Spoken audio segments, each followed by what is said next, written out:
বিশ্ব মা দিবস উপলক্ষে পত্রিকা একটা কলম পড়েছিলাম।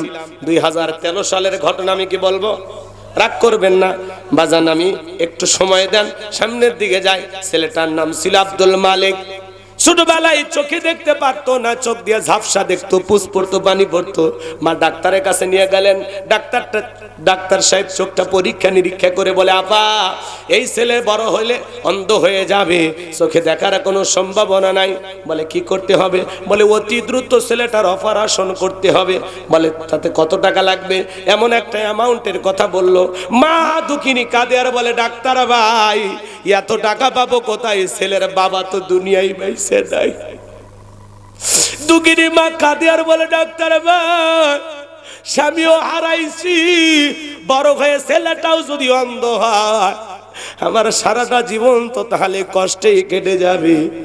আমি দুঃখিনী মা যদি আমার সন্তানের জন্য দুইটা চোখ দিয়ে দেই আমার সন্তান দেখতে পারবে কিনা? বলে আপা এও সম্ভব।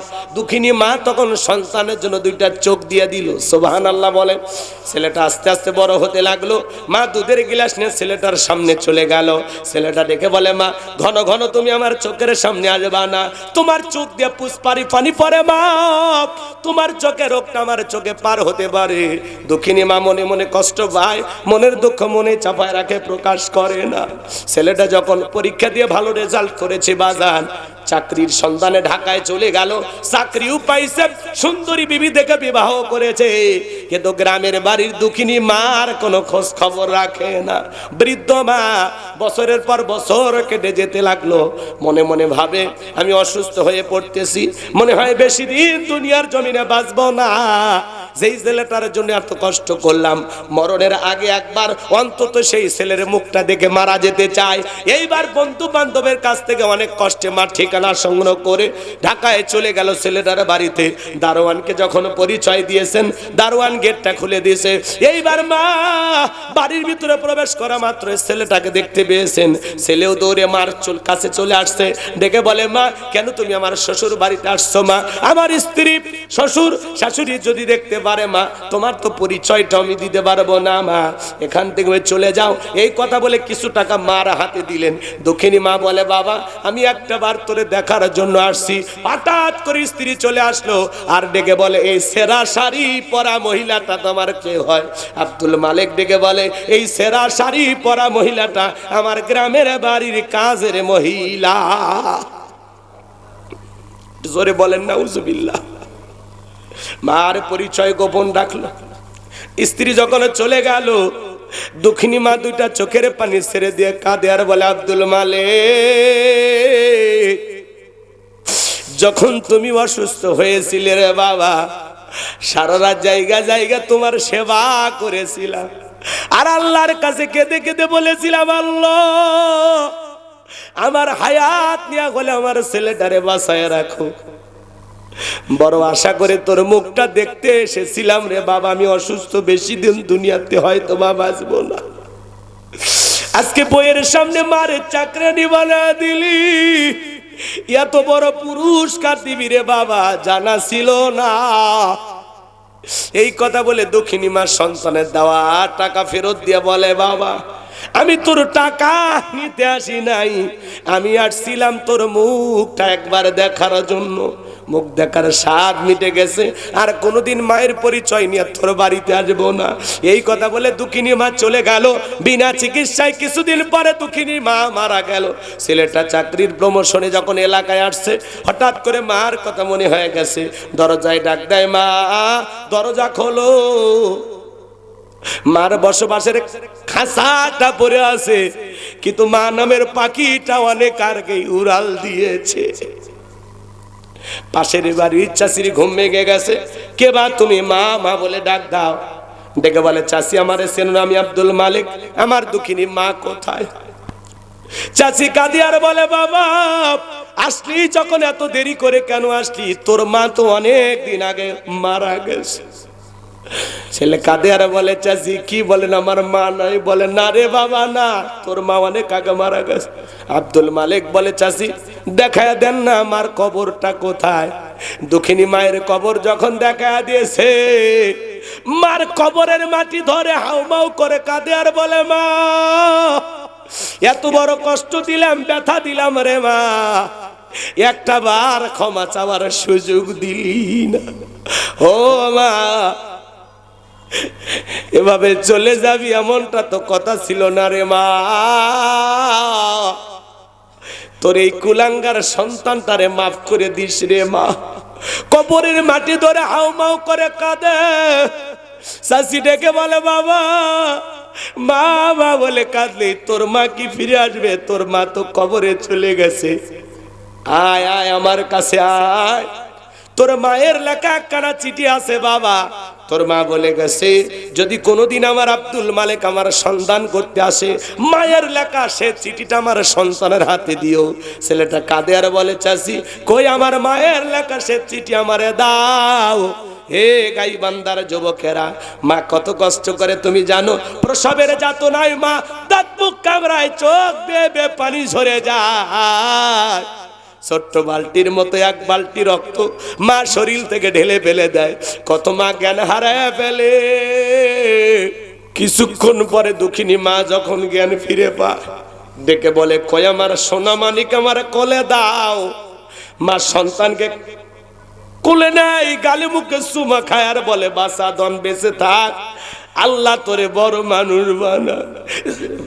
যে মা নিজে না খাইয়া তোমার আমার মুখে খাবার তুলে দিল রে যুবক। হে যুবক, মায়ের ঋণ আমরা কোনো না। আল্লাহ বলেন ওয়াকাদা রাব্বুকা আল্লা তা'বুদু ইল্লা ইয়্যাহু ওয়া বিল ওয়ালিদাইনি ইহসানা।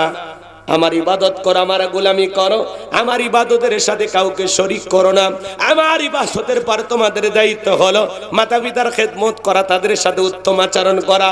আল্লাহ রাব্বুল আলামিন বলেন আমি তো মানুষকে নির্দেশ দিয়েছি তারা যেন মাতা পিতার সাথে সদাচরণ করে, উত্তম ব্যবহার করে। কারণ হলো হামালাতহু উম্মুহু ওয়াহনান আলা ওয়াহনি ওয়া ফিসালুহু ফি আমাইনি আনিশকুরুলি ওয়ালিওয়ালিদাইক। কারণ হলো তার মা কষ্টের পর কষ্ট সহ্য করে সন্তানটাকে গর্ভধারণ করেছে, 2-2.5 বছর বুকের দুধ পান করাইছে। সুতরাং মাতা পিতার প্রতি কৃতজ্ঞ হও। আমি আল্লাহ তাআলার কৃতজ্ঞতা আদায় করো, মাতা পিতার প্রতি কৃতজ্ঞ হও। আর তোমরা সবাই তো আমি আল্লাহর দিকে প্রত্যাবর্তন করবা। গভীর মনোযোগ দিয়ে কথাগুলো শোনেন বাজান। একজন মা সন্তানকে নিয়ে কি পরিমাণে কষ্ট করে সেই কথা আল্লাহ তাআলা জানিয়ে দিলেন। হে যুবক, তুমি আমি যখন মায়ের গর্ভে ছিলাম 3-4 মাস মা খাইতে পারে না, মার বমি বমি হয়, মার খাবার রুচি নষ্ট হয়ে যায়। 6-7 মাস যখন হয়ে যায়, সন্তানটা যখন আস্তে আস্তে মায়ের পেটে বড় হয়, আল্লাহ তাআলা তখন সন্তানের 2টা পা মার কলিজার সাথে লাগায়া দেয়। আপনি আমি মায়ের গর্ভে যেই জায়গাটাতে ছিলাম, এই জায়গাটা মাত্র 10 ইঞ্চি বাজার। এই ছোট্ট একটি জায়গা আল্লাহ তাআলা আপনাকে আমাকে খুব ভাবে সুন্দরভাবে সুরক্ষিত করে রেখেছিলেন। আমার ভাইয়েরা 7-8 মাস যখন হয়ে যায়, সন্তান যখন আস্তে আস্তে পেটের ভিতরে বড় হয়, মার পেটটা যখন অনেক বড় হয়ে যায়, মা ঘুমাইতে পারে না, সারা রাত জায়গা জায়গা কাটায়া দেয়। যে মা সন্তান পেটের ভিতরে নিয়ে রাতের বেলায় ঘুমাইতে পারে না, সারা রাত জায়গা নফল নামাজ বলে যে সব হয়, মায়ের আমল নামে আল্লাহ তাআলা সেই সব লিখে দেয়। ডেলিভারির সময় যখন চলে আসে, গভীর নিশীথে মা বাবার 2টা পা জড়ায় কান্না করে। মায়ের চোখের পানি যখন বাবার পাকে স্পর্শ করে, বাবা ঘুম থেকে জাগ্রত হয়ে ডেকে বলে বিবি এত রাতের বেলায় কেন তুমি কান্না করো, কি হয়েছে তোমার? ডেকে বলে স্বামী আমার বড় ভয় করে গো স্বামী। কত সন্তান, কত মানুষ সন্তান জন্ম দিকে মারা যায়, আমি যদি মারা যা আমারে মাফ করে দিই গো স্বামী। দীর্ঘদিন আপনার সংসার করলাম, ভুল বেয়াদবি মাফ করে দেন, বেঁচে থাকলে আবারও দেখা হবে। ও স্বামী বড় শখ, সারাটা জীবন আপনার পাশে থেকে কাটাইয়া দেব। মা কান্না করে, মায়ের চোখের পানি থেকে বাবাও কষ্ট পায়।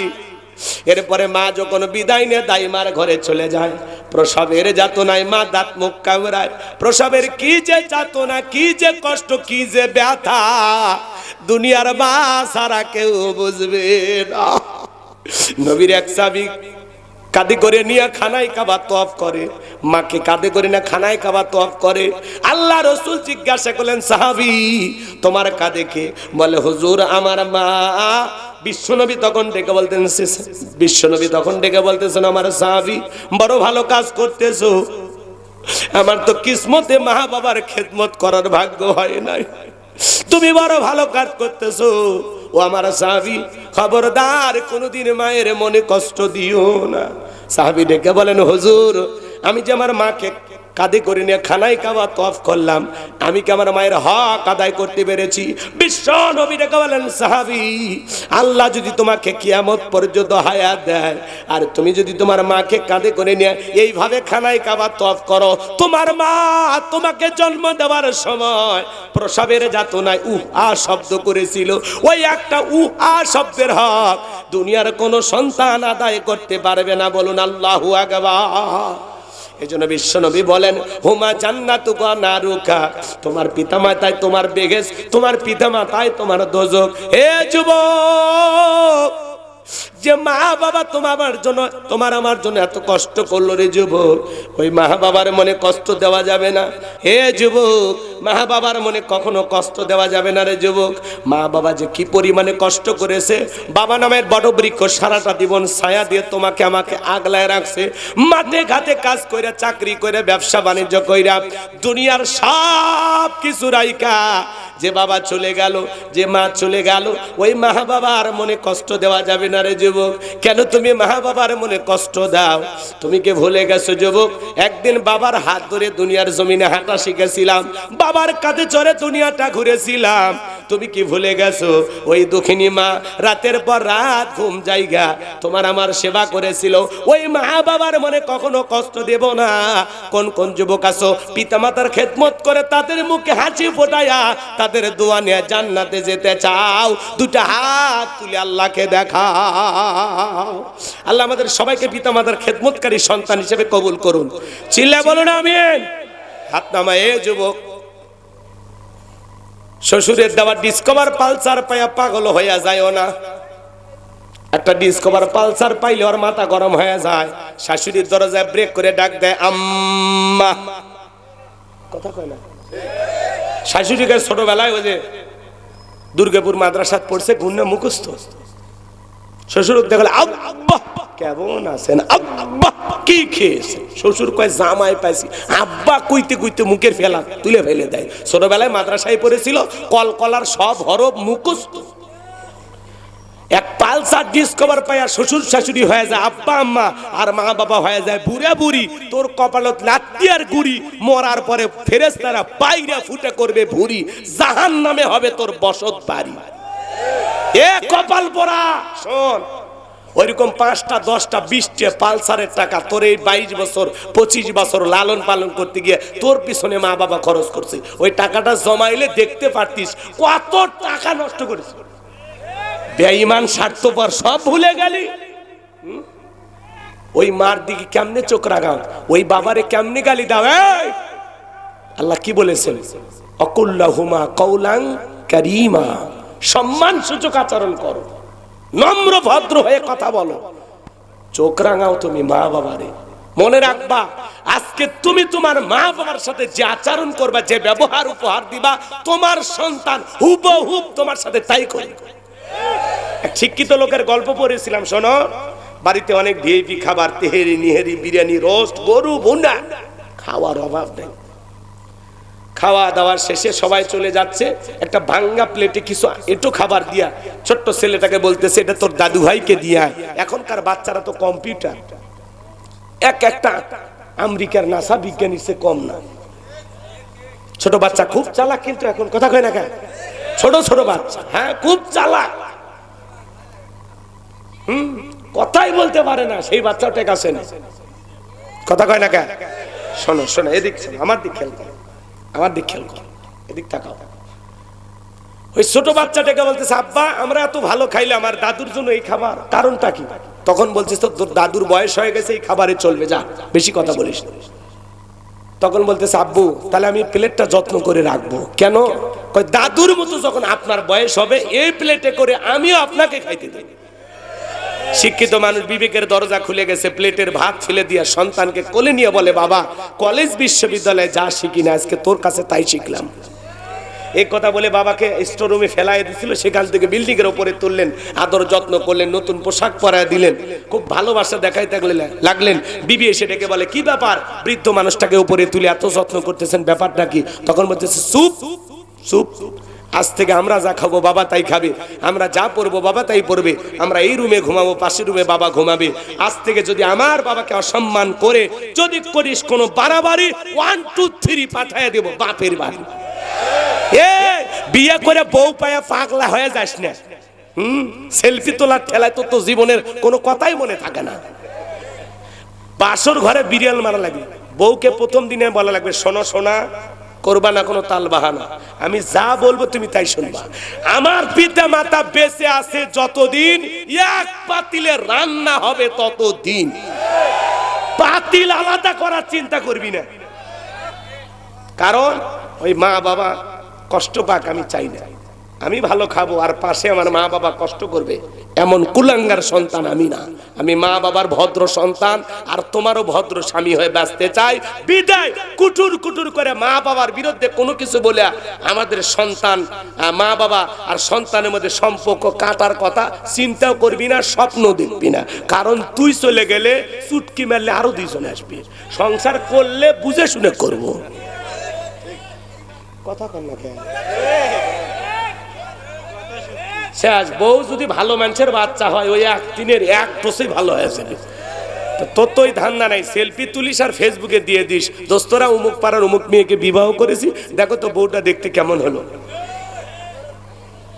তো তোমরা যেভাবে পাবলিসিটি শুরু করছো, টিকটক উল্টা পাল্টা ভিডিও, কোন দিন যে বাসর ঘরে লাইভ করে আল্লাহ ভালো জানে। কারণ এদের রুচি নষ্ট হয়ে গেছে, তো এদের মগজে কুত্তে পেশাব করে দিছে। এই বইয়ের ছবি ফেসবুকে ছাড়া যায়? হ্যাঁ, জায়েজ আছে? বউ কি পাবলিসিটি করার জিনিস না পার্সোনাল জিনিস, একা দেখার জিনিস, ঢাকিয়ে রাখার জিনিস? এই ঢাকিয়ে রাখার জিনিস। একা একা খেতে চাও, দরজা বন্ধ করে খাও, রাগ করেন না। আর সেই বউকে সাজিয়ে গুজে মানুষক দেখা, রাস্তার ভ্যান আলা, মুন্সি, মেথর, সবাই দেখে শেষ। কথা কর, ভালো হয়ে যায়। বইয়ের ভালোবাসা বইয়ের কাছে, মায়ের ভালোবাসা মায়ের কাছে। কাউকে বেশি প্রাধান্য দিকে কাউকে অবহেলা করার কোনো সুযোগ আমি বলতেছি না। তোমার বইয়ের সাথে খারাপ ব্যবহার করো আমি বলতেছি না, বউকে ভালোবাসা লাগবে। একজন হলো জন্ম দিয়েছি, কথা কর না কেন, আর একজন তোমার সাথে পরিবারের সব সাইডে তোমার পাশে ঘুমাইয়া শান্তিতে একটু রাত কাটাইতে চায়, তোমার সাথে একটু জীবনটা কাটাইতে চায়, বিদায় তারেও কষ্ট দেওয়া যাবে না। কিন্তু বইয়ের ভালোবাসাটা গোপন, মায়ের ভালোবাসাটা ওপেন। বউকে ভালোবাসবা দরজা লাগাইয়া, এত আদর যত্ন ভালোবাসা দিবা, তোমার বউ তোমার মা বাবাকে ভালোবাসতে বাধ্য হবে। শাসন করা লাগবে খুব আদর করে। মেয়ে মানুষ বেশি জেদ করলে, রাগ করলে সংসারে ঝামেলা বেশি হয়। কারণ এরা বেঁকা বেঁকা হারের তৈরি। বাঁকা হার আছে না, এই বাঁকা হাত থেকে আল্লাহ তৈরি করছে। বেশি সোজা করবে গেলে ভাঙ্গে তছনছ হয়ে যাবে। অতএব মানিয়ে নিয়ে চলা লাগবে, একটু ব্যালেন্স করেই চলা লাগবে। কথা কর, বোঝা গেল? বউ যতই বুঝাক, তোমার মা দেওয়া লাগবে কে, তোমার বাপক দেওয়া লাগবে, তোমার ভাই বোনকে এত দেওয়া লাগবে কে, তার কি আর সন্তান নাই? সব দায়িত্ব কি তোমার? আর তুমি যদি এইভাবে খরচ করতে থাকো, আমাদের ভবিষ্যৎ কি হবে? তোমারও তো ভবিষ্যতে 2-4টা বাচ্চা কাটতে হবে। আজকে 4 পা, ভবিষ্যতে 6 পা, এরপরে 8 পা, ওই খালি পায়ের হিসেব করে। আছে না এরকম বউ? ভাবেন না ভাই, এগুলো কথা শুনে আপনারা যান উল্টা পাল্টা ভাবেন না যে হুজুর এগুলো কি কইলে ওয়াজ, এলে ওয়াজ না কি বেটা। তোর কথা পছন্দ হচ্ছে ভাতিজা, তুমি দেখা করে বগুড়ের দই খিল, ওই কাছে এটাই আসল আছে 1 নাম্বার। লিল্লাহে তাকবীর। বউ আপনারে যতই বুঝাক, আপনার দায়িত্ব তলে তলে খরচ করতেই থাকবেন। মারে দিবেন, ভাইরে দিবেন, বোনরে দিবেন। শোনেন, হাদিস শরীফের ভিতরে আসছে, কেউ যদি তার রক্তের আত্মীয় স্বজনের জন্য খরচ করে, আল্লাহ তার হায়াতও বাড়াবে, তার সম্পদও বাড়াবে। সুবহানাল্লাহ। এই জন্য ভাই বোন, রক্তের আত্মীয় স্বজন, মা বাবা, এদের জন্য খরচ করলে সম্পদ কমে না বাড়ে? সম্পদ কমে না বাড়ে? কৃপণতা করার কোনো সুযোগ নাই। ওদের হক আছে, সেই হকটা সঠিকভাবে আদায় করতে হবে। বউ যতই বুঝাক, ওর কথা শোনা যাবে না। বউ যেন বুঝাইতে বুঝাইতে ক্লান্ত হয়ে এই কথা বাধ্য হয়, এই কথা বলতে বাধ্য হয়, তোমারে যে এত বুঝায় কি করো? হ্যাঁ, তোমারে যে এত বুঝায় কি করো? বলদের মতো এতই বুঝাই, একটা বলদের সাথে সংসার করতেছি। বউজন রাগ করে আপনারে বোকা মনে করে, আপনি যে কত বড় শেয়ানা ওটা আপনি বুঝলেই হবে। বইয়ের সামনে একটু বোকার একটু অভিনয় করবেন। বউজান বোঝে আমার স্বামীটা কি বোকা, বোঝে না, এই ভবিষ্যৎ নিয়ে কিচ্ছু বোঝে না। কিন্তু আপনি যে কি এটা তো আপনি বোঝেন, কিন্তু ওদেরকে বোঝার লাগবে যে আমি একটা বোকা স্বামী। কথা ক্লিয়ার না ভেজাল আছে? তাহলে মা বাবার খেদমত করবেন। মা বাবার মনে কখনো কষ্ট দেওয়া যাবে? আর আমি আমার মা বাবাকে কষ্ট দিলে আমার সন্তানও আমাকে কষ্ট দিবে। ওই স্ত্রী সবচাইতে উত্তম যে স্ত্রী তার স্বামীকে বলে, স্বামী খবরদার তুমি তোমার মা বাবার সাথে খারাপ আচরণ করবা না, কারণ আমিও একদিন মা হব। ওই স্ত্রী দরকার। তুমি কার কাছে যাও? পীর সাহেবের কাছে দোয়া, আমি গোলাম রব্বানির কাছে দোয়া নিয়ে লাভ আছে? তোমার দুনিয়ার সবচাইতে বড় পীর হলো মা বাবা। বুলেট মারলে বুলেট মিস হতে পারে, কিন্তু মায়ের দোয়া কখনো মিস হয় না। যুবক, জীবনে যদি উন্নতি করতে চাও, কপাল যদি খুলতে চাও, তকদিরে যদি ভালো কিছু আশা করতে চাও, তাহলে মা বাবার পা ধরে দোয়া নাও। এই পৃথিবীতে যত মানুষ সম্মানিত হয়েছে, প্রতিষ্ঠিত হয়েছে, বড় হয়েছে, শুধুমাত্র মা বাবার দোয়ার কারণে। আমি গোলাম রব্বানি যাকে কথা বলতেছি, কি মনে করো? আমার মা বাবার দোয়া আছে, আমার ওস্তাদদের দোয়া আছে, আমার ভালোবাসার মানুষদের দোয়া আছে। কথা বলে ঠিক কিনা? রাগ কইরো না। জীবনে সফল হতে যদি চাও, মা বাবার দোয়া নাও। মা বাবা হলো আমাদের সফলতার চাবিকাঠি। মা বাবাকে কোনোদিন অবহেলা করবা না। আল্লাহ আমাদের হেদায়েত দান করুক। একটু জোরে বলেন না আমিন। মা বাবার মনে কখনো কষ্ট দেব? মায়ের ঋণ আমরা কখনো শোধ করতে পারবো? রক্তে ভাসিয়া যাতনাই কাঁদিয়া আনলে মাগো আমায় এই দুনিয়ায়, তোমার ঋণ আমি কি দিয়ে শোধাই মাগো, তোমার ঋণ আমি কি দিয়ে শোধাই। দেখেছি পৃথিবীতে প্রথম মায়ের মুখ, পেয়েছি ভালোবাসায় পূর্ণ মায়ের বুক। বলতে পারি না কথা, মা বোঝে আমার ব্যথা, তাই তো রেখেছো মা বুকেতে জড়াই। তোমার ঋণ আমি কি দিয়ে শোধাই মাগো, তোমার ঋণ আমি কি দিয়ে শোধাই। কখনো গভীর রাতে উঠলে আমি কেঁদে, কান্না ছাড়া কোনো ভাষা ছিল না। প্যাপো ভ্যাবো ট্যাটো করতাম, মেয়ে মেয়ে করে কান্না করতাম। মা ছাড়া, বাবা পাশেই ঘুমায়, চেতন পায় না, কিন্তু মা কলিজায় কি টান। একবার যখন তুমি আমি মেয়ে মেয়ে করে চিল্লে উঠি, মার ঘুম ভেঙে গেছে। কি হয়েছে সোনা, কি হয়েছে? আমার আব্বার কি হয়েছে? আমার আব্বা কেন ঘুম থেকে উঠছে? এই যে বাবা, আমি তো মা আসি তো, আছে তো মা আছে তো। কি কথা বইলে, কত আদর যত্ন করে আপনাকে আমাকে বড় করছে। পাশে বাবা ঘুমায়, তুমি আমি যে 1.5-2 ঘন্টা কান্না করলাম, মা যে এত রাতে কোলে করে নিয়ে এই জায়গা ওই জায়গায় ঘুরিয়া ঘুরিয়া তোমারে আমারে শান্ত করলো, বাবা ঘুমাইল। এই জন্যই তো আল্লাহ রাসূলের কাছে সাহাবী বললেন, হুজুর আমার সবচেয়ে বেশি হক পাওয়ার অধিকার কার? আল্লাহ রাসূল বললেন, তোমার মা। উম্মুকা, তোমার মা। দ্বিতীয়বার আল্লাহ রাসূল বললেন, তোমার মা। তৃতীয়বার তোমার মা। চতুর্থবার আল্লাহ রাসূল বললেন, তোমার বাবা। কেন মায়ের হক দিনবা? কেন মায়ের এত মর্যাদা? 1 নাম্বার, মা সন্তান গর্ভধারণ করে, বাবা করে না। কথা কয় না গো? নাকি এলাকায় পুরুষেরাও দেয় 2-1টা? কথা বলেন না কেন? 1 নাম্বার, মা সন্তান পেটে ধারণ করে, বাবা করে না। এই জন্য মায়ের হক বেশি, মর্যাদা বেশি। আল্লাহু আকবার বলেন। 2 নাম্বার, প্রসবের যে যাতনা, প্রসবের যে কষ্ট, সন্তান ডেলিভারির যে ব্যথা, এটা মা বোঝে, বাবা বোঝে না।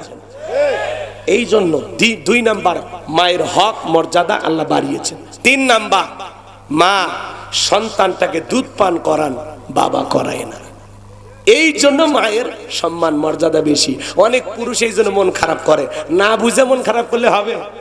এই যে 3টা যে বললাম, এর কোনো একটা করার ক্ষমতা আপনার আমার আছে? হ্যাঁ, অনেকে যে সমান অধিকারের স্লোগান দেয়, নারী পুরুষ কি কখনো সমান অধিকার হতে পারে? পারে না। সমান অধিকারের স্লোগান দিয়ে যারা নারীদেরকে ময়দানে নামাইয়া বেপরদায় উলঙ্গপানায় বেহাপানায় ঘুরাইতে চায়, এরা হলো শয়তান রূপী মানুষ। ওদের চিন্তা ভাবনায় শয়তানি আছে। নারী পুরুষ কখনো সমান অধিকার হতে পারে না।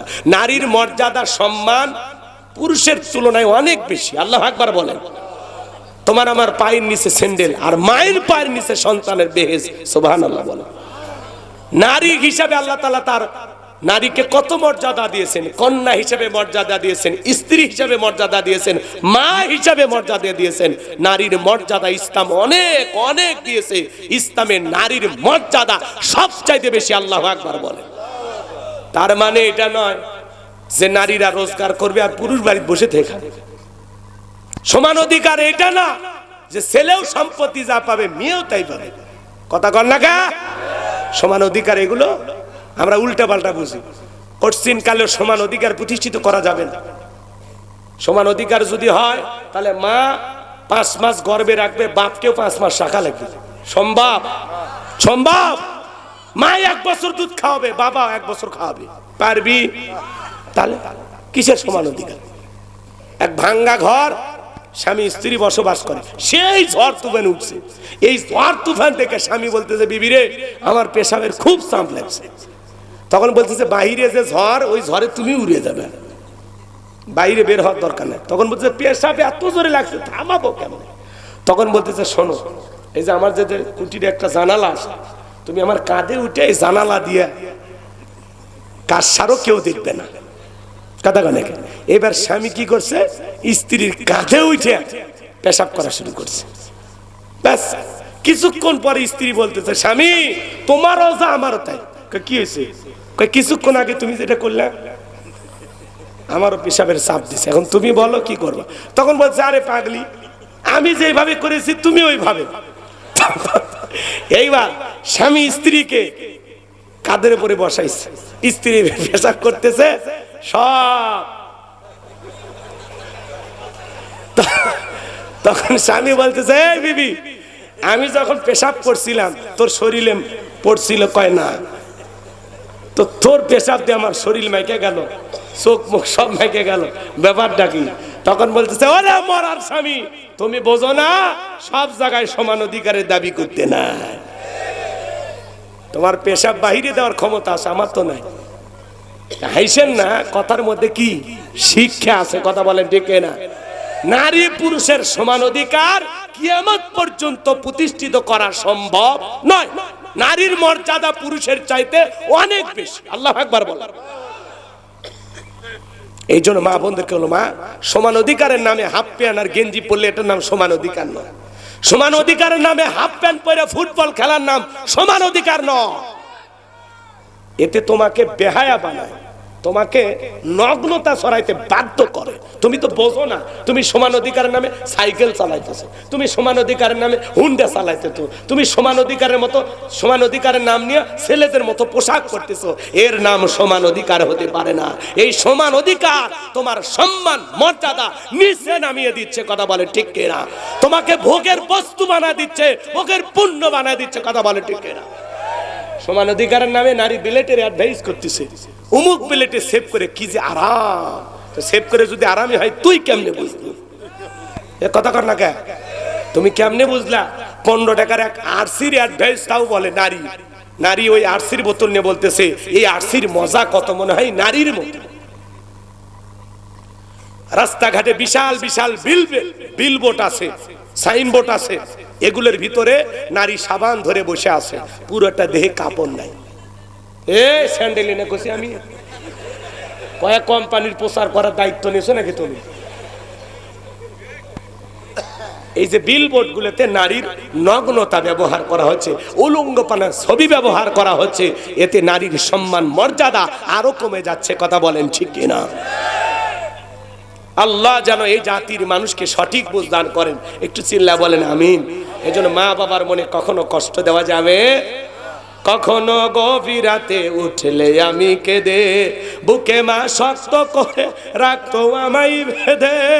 তোমার এই দুধের দাম কে দেবে প্রতিদান, এই দুনিয়ায় মাগো আজ মেলে নাই। তোমার ঋণ আমি কি দিয়ে শোধাই মাগো, তোমার ঋণ আমি কি দিয়ে শোধাই। জোরে বলেন মারহাবা। আমার আল্লাহ রাব্বুল আলামিন বলেন, আমি লোকমানে হাকিমকে হিকমত দিয়েছিলাম, জ্ঞান দিয়েছিলাম এবং বলেছিলাম লোকমান তুমি আমার শুকরিয়া আদায় করো। লোকমানে হাকিম আমার শুকরিয়া আদায় করেছিল। যারা শুকরিয়া আদায় করে সে তার নিজের জন্য আদায় করে, আর যারা শুকরিয়া আদায় করে না তাদের জেনে রাখা উচিত আমি আল্লাহ অমুখ অপেক্ষী, আমি আল্লাহ নিজেই প্রশংসিত। বলুন সুবহানাল্লাহ। শুকরিয়া আদায় করলে বান্দার লাভ, আমার আল্লাহর কোনো লাভ নাই। শুকরিয়া আদায় না করলে বান্দার লস, আমার আল্লাহর কোনো লস নাই। তামাম পৃথিবীর মানুষ যদি একত্রিত হয়ে আল্লাহকে আল্লাহ বলে ডাক দেয়, আমার আল্লাহর সম্মান মর্যাদা বাড়ে না। তামাম পৃথিবীর মানুষগুলো যদি হয়ে একত্রিত হয়ে আল্লাহকে আল্লাহ বলে না ডাক দেয়, আমার আল্লাহর সম্মান মর্যাদা কমে না। আপনি ডাকলেও আমার আল্লাহ আল্লাহ, না ডাকলেও আমার আল্লাহ আল্লাহ। 5 বছর পরে ভোট দিয়ে নির্বাচন করে আল্লাহ হয় না। চিৎকারে মেরে বলুন আল্লাহু আকবার। লোকমানে হাকিম শুকরিয়া আদায় করার কারণে, কৃতজ্ঞতা প্রকাশ করার কারণে আল্লাহ তাআলা তার সম্মান কতটা বাড়িয়ে দিয়েছেন।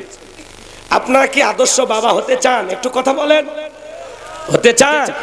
আপনার সন্তানকে আদর্শ মানুষ হিসেবে গড়ে তুলতে চান?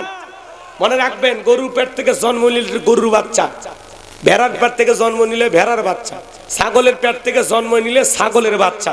মানুষের পেট থেকে জন্ম নিলেই ওইটা মানুষের বাচ্চা হয় না, ওকে মানুষের মতো মানুষ হিসেবে গড়ে তোলা লাগে। কথা বলে ঠিক কিনা? স্কুল কলেজে মাদ্রাসায় যখন আমাদের অভিভাবকেরা আমাদেরকে ছোটবেলায় মাদ্রাসায় বা স্কুলে ভর্তি করে দেয়, তখন স্যারের হাতে বা ওস্তাদের হাতে আমাদেরকে তুলে দিয়ে বলে, হুজুর আমার ছেলেটাকে মানুষ বানাবেন। তার মানে কি? ও এখনো মানুষ হয়নি। কথা বলে ঠিক কিনা? এই লোকমানে হাকিম তার সন্তানদেরকে ডেকে কিছু উপদেশ দিয়েছিলেন, কিছু কথা বলেছিলেন। লোকমানে হাকিমের এই বক্তব্যগুলো, এই কথাগুলো আসমানের মালিক আল্লাহর এত পছন্দ হয়েছে, সেই কথাগুলোকে কোট করে আল্লাহ পাক কুরআনুল কারীমের ভিতরে তার নামে একটি সূরা নাজিল করেছেন। আল্লাহু আকবার বলেন। এবং এই লোকমানের কথাগুলোকে আল্লাহ পাক স্মরণীয় করে রেখে দিলেন কিয়ামত পর্যন্ত। আল্লাহু আকবার বলেন। এই লোকমানে হাকিম চেহারাটা ছিল কালো, ঠোঁটগুলো ছিল মোটা, লোকটা দেখতে খুব বেশি লম্বা ছিলেন না, খাটো মানুষ ছিলেন। লোকমানে হাকিম যদিও চেহারাটা কালো, অন্তর ছিল ভালো। তার জবানের কথাগুলো আল্লাহ তাআলার দরবারে পছন্দ হলো। এই জন্য আল্লাহ পাক তার কথাগুলোকে কোট করে কুরআনুল কারীমের ভিতরে তার নামে একটি সূরা নাজিল করলো। বলুন আল্লাহু আকবার। এই জন্য বাজান গো আমার, লোকমানে হাকিম কিন্তু কোন নবী ছিলেন না, রাসূল ছিলেন না, ছিলেন একজন জ্ঞানী মানুষ, সাধারণ আল্লাহর একজন বান্দা। কিন্তু এই সাধারণ বান্দার অসাধারণ কথা, অসাধারণ আচরণগুলো আল্লাহ তাআলার কাছে এত ভালো লেগেছেন, স্মরণীয় করে রেখে দিয়েছেন আল্লাহ পাক লোকমানে হাকিমকে কুরআনুল কারীমের ভিতরে তার নামে একটি সূরা দিয়ে। চিৎকারে মেরে বলুন আল্লাহু আকবার। এই লোকমানে হাকিম ছিলেন একজন রাখাল, কৃতদাস। মানুষের বাড়িতে ছাগল চরানোর কাজ করতেন। ছাগল চরানোর এক রাখালকে আল্লাহ পাক কিভাবে সম্মান দিলেন? শুধুমাত্র আল্লাহ তাআলার শুকরিয়া আদায় করার কারণে। কথা বলেন ঠিক কিনা? এইজন্য আল্লাহ রাব্বুল আলামিন বলেন, ওয়ালাকাদ আতাইনা লুকমানাল হিকমাতা আনিশকুরু লিল্লাহ। আমার আল্লাহ রাব্বুল আলামিন ডেকে বলেন, আমি তো লোকমানে হাকিমকে হিকমত দিয়েছিলাম, জ্ঞান দিয়েছিলাম এবং বলেছিলাম লোকমান তুমি আমার শুকরিয়া আদায় করো। লোকমানে হাকিম আল্লাহ তাআলার কৃতজ্ঞতা আদায় করেছিলেন। আল্লাহ রাব্বুল আলামিন বলেন, ওয়া মান ইয়াশকুরু ফাইন্নামা ইয়াশকুরু লিনাফসিহি ওয়া মান কাফারা ফাইন্নাল্লাহা গানিয়্যুন হামিদ। আল্লাহ তাআলা বলেন, আমি লোকমানে হাকিমকে হিকমত দিয়েছিলাম, জ্ঞান দিয়েছিলাম এবং বলেছিলাম লোকমান তুমি আমার শুকরিয়া আদায় করো। লোকমানে হাকিম আল্লাহ তাআলার কৃতজ্ঞতা আদায় করলেন, শুকরিয়া আদায় করলেন। এই জন্য আল্লাহ তাআলা লোকমানে হাকিমের সম্মান মর্যাদা বাড়িয়ে দিলেন। আল্লাহ তাআলা ঘোষণা করলেন যারা শুকরিয়া আদায় করে এতে তাদের নিজেদের লাভ, আমি আল্লাহর কোনো লাভ নাই। শুকরিয়া আদায় না করলে তাদের নিজেদের লস, আমি আল্লাহর কোনো লস নাই। কারণ আমি আল্লাহ হলাম অমুখাপেক্ষী, আল্লাহু গনিয়ুন হামিদ, আমি আল্লাহ নিজেই প্রশংসিত। তোমাদের প্রশংসার জন্য আমার দিন থেকে থাকে না, আমি আল্লাহ নিজেই প্রশংসিত। সুবহানাল্লাহ বলেন। আবার ভাইয়েরা, আপনি যদি আদর্শ বাবা হতে চান, আমার কথাগুলো আজকে একটু শুনে যান বাজান গো আমার। লোকমানে হাকিম আল্লাহ তাআলার কৃতজ্ঞতা আদায় করার কারণে, শুকরিয়া আদায় করার কারণে আল্লাহ তাআলা তার সম্মান মর্যাদা বাড়িয়ে দিয়েছেন। আমরা যদি আল্লাহ তাআলার কৃতজ্ঞতা আদায় করি, আল্লাহ তাআলার প্রশংসা আদায় করি, আমাদের সম্মান মর্যাদা বাড়িয়ে দেবেন কে? শুকরিয়া আদায় করলে কার লাভ? আবার কয় আল্লাহর লাভ। শুকরিয়া আদায় করলে কার লাভ? আমাদের লাভ। শুকরিয়া আদায় না করলে কার লস? আমাদের লস। আল্লাহর কোনো লস লাভ নাই, লাভ ক্ষতি যা হওয়ার আমাদের। কথা ক্লিয়ার না ভেজাল আছে? ভালো করে শুনে যান আমার ভাইয়েরা। আল্লাহ রাব্বুল আলামিন বলেন লাইন শাকারতুম লাযিদান্নাকুম ওয়া লাইন কাফারতুম ইন্না আযাবি লাশাদীদ। আমার আল্লাহ রাব্বুল আলামিন ডেকে বলেন নিয়ামত পাওয়ার পরে যারা শুকরিয়া আদায় করে আমি আল্লাহ পাক তাদের নিয়ামত সমূহগুলোকে বাড়ায় দেয়। বলুন সুবহানাল্লাহ। আর যারা নিয়ামত পাওয়ার পরে না শুকরিয়া আদায় করে, কৃতজ্ঞতা আদায় করতে চায় না, অকৃতজ্ঞ হয়, আমার আল্লাহ রাব্বুল আলামিন ডেকে বলেন যারা শুকরিয়া আদায় করতে চায় না, অকৃতজ্ঞ, তাদের নিয়ামতগুলোকে আমি আল্লাহ পাক ছিনায়া নেই। আর তাদের জন্য রয়েছে কঠোর আযাব, শাস্তির ব্যবস্থা। জোরে বলুন নাউযুবিল্লাহ। কেন আল্লাহর শুকরিয়া আদায় করবেন না? এই পৃথিবীর জমিনে আল্লাহ তাআলা আপনাকে আমাকে পাঠিয়েছেন। মার গর্ভ থেকে যখন এসেছিলাম ভাইরা আমার, একেবারে পোশাকহীন, বস্ত্রহীন আপনি আমি মায়ের গর্ভ থেকে দুনিয়ার জমিনে আসছিলাম। কারো কাছে কি পোশাক ছিল? বলেন, কারো গায়ে কি পোশাক ছিল? জায়গা জমির দলিল ছিল, টাকার বান্ডিল ছিল। আজকে আপনার দেহে যে সুন্দর পোশাকগুলো কে দিয়েছে? কে? আজকে আপনি লক্ষ লক্ষ টাকার মালিক কে বানিয়েছেন? কে? শোনেন ভাই, কেন আল্লাহ তাআলার কৃতজ্ঞতা আদায় করবেন না? যে আল্লাহ তাআলা এত সুন্দর করে আপনাকে আমাকে সৃষ্টি করলেন। লাকাদ খালাকনাল ইনসানা ফি আহসানি তাকওয়িম। আল্লাহ বলে বান্দা সুন্দর গঠন দিয়া, সুন্দর আকৃতি দিয়া আমি আল্লাহ তাআলা বড় সুন্দর করে করে বানাইছি। চিৎকার মেরে বলুন সুবহানাল্লাহ। এই পৃথিবীর জমিনে তাকায় দেখেন কত মানুষ কানে শুনতে পারে না, চোখে দেখতে পারে না, দুইটা হাত কাজ করে না, দুইটা পা কাজ করে না, তারপরেও কি তারা আল্লাহ তাআলাকে ভুলে গেছে না?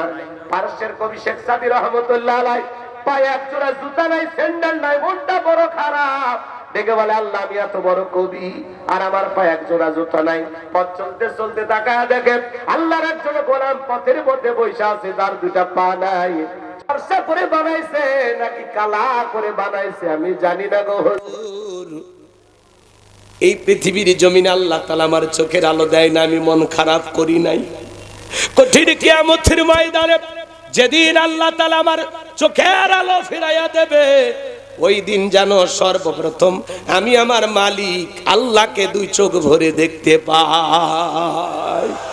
একটা অন্ধ ব্যক্তির সান্ত্বনাটা কোথায়? কি ধৈর্য ধারণ করেছেন যে হুজুর কিয়ামতের ময়দানে আল্লাহ যেদিন চোখের আলো ফিরায় দিবে, ওই দিন যেন সর্বপ্রথম আমি আমার দুই চোখ দিয়া আমার মালিক আমার আল্লাহকে দেখতে পাই। সুবহানাল্লাহ। কি সান্ত্বনা, কি ধৈর্য! কেন আল্লাহর শুকরিয়া আদায় করবেন না? আপনার ছোট্ট একটা ঘর আছে, আলহামদুলিল্লাহ। কত মানুষ তো ঘরবিহীন রেল স্টেশনে ঘুমাচ্ছে, তার সাথে আপনি ভালো নাই? এই শীতে কত মানুষ কম্বল নাই, কাতরাচ্ছে, তার সাথে আপনি ভালো নাই? আপনি রিক্সা চালান, ভ্যান চালান, আলহামদুলিল্লাহ। আলহামদুলিল্লাহ, আল্লাহ যে হালতে রেখেছেন, যে অবস্থায় রেখেছেন, জীবনে যতটুকু দিয়েছেন ততটুকু পেয়ে প্রশংসা আদায় করতে হবে, ততটুকু পেয়ে সবর করতে হবে, ততটুকু পেয়ে ধৈর্য ধারণ করতে হবে। আপনার একটা সাদুল্লাপুরে দোকান আছে, আলহামদুলিল্লাহ। কত মানুষ ওই বাজারে একটা দোকান দেওয়ার জন্য স্বপ্ন দেখে। আপনি মালয়েশিয়া প্রবাসী, সৌদি আরব প্রবাসী, আলহামদুলিল্লাহ। কথা বলেন না কেন? এই মুহূর্তে কত মানুষ হাসপাতালের বেডে শুয়ে কাতরাইতেছে, কি বলেন? তার চাইতে কি আল্লাহ আপনাকে ভালো রাখে নাই? ওই যে উক্তি শোনেন না, আল্লাহ নবী মুসা আলাইহিস সালাম একবার আল্লাহকে বলেছেন, আল্লাহ আমি যদি আল্লাহ হই আর আপনি যদি মুসা হন, আপনি আমার কাছে কি চাইবেন? আল্লাহ সেদিন বলেছিল, পয়গম্বর এটা তো সম্ভব না। না বলতেছে আল্লাহ একটু জানার জন্য। মুসা আলাইহিস সালাম ছিলেন খুব চালাক। আল্লাহ তাআলা তখন বললেন, পয়গম্বর এটা তো কখনো সম্ভব না, যদি তুমি আল্লাহ আর আমি যদি মুসা হই, আমি তোমার কাছে চাইবো সুস্থতার নিয়ামত। আমি যেন সব সময় কি থাকি? সুস্থ থাকি। এই সুস্থতা হলো আল্লাহর দেয়া সব চাইতে বড় নিয়ামত। সুবহানাল্লাহ বলে। একটু অসুস্থ হলে দেখেন না, আমরা কোতাকুতি করি আর আল্লাহ ডাক দেয়, আল্লাহ আল্লাহ আমি 5 ওয়াক্ত নামাজ পড়ি, জ্বর আমাকে দেখলো, আল্লাহ আমি সারা দেশে ওয়াজ করি, আমার গলাটা রেঙ্কে হলো। কথা বোঝেননি? এই যে কুত্তে কুত্তে আল্লাহ ডাক দিই। আমরা যখন অসুস্থ থাকি, নিঃশ্বাসে নিঃশ্বাসে আল্লাহকে স্মরণ হয়। আর যখন আল্লাহ তাআলা দয়া করে আমাদেরকে সুস্থতার নিয়ামত দিয়ে ধন্য করে দেন, এমন ভাব নিয়ে আমরা চলাফেরা করি, মনে হয় কোন রোগ কোনোদিন আমাদেরকে স্পর্শই করেনি। কথা বলেন। এই জন্য বাজার আসুন, সুখে থাকি আর দুঃখে থাকি, খেয়ে থাকি আর না খেয়ে থাকি, সব সময় প্রশংসা হবে কার? আপনারা সবাই কেমন আছেন? আলহামদুলিল্লাহ। ভাই কাল কি দেখা হতে পারে? ইনশাআল্লাহ। আবারও কয় আলহামদুলিল্লাহ। কি বলতে হবে?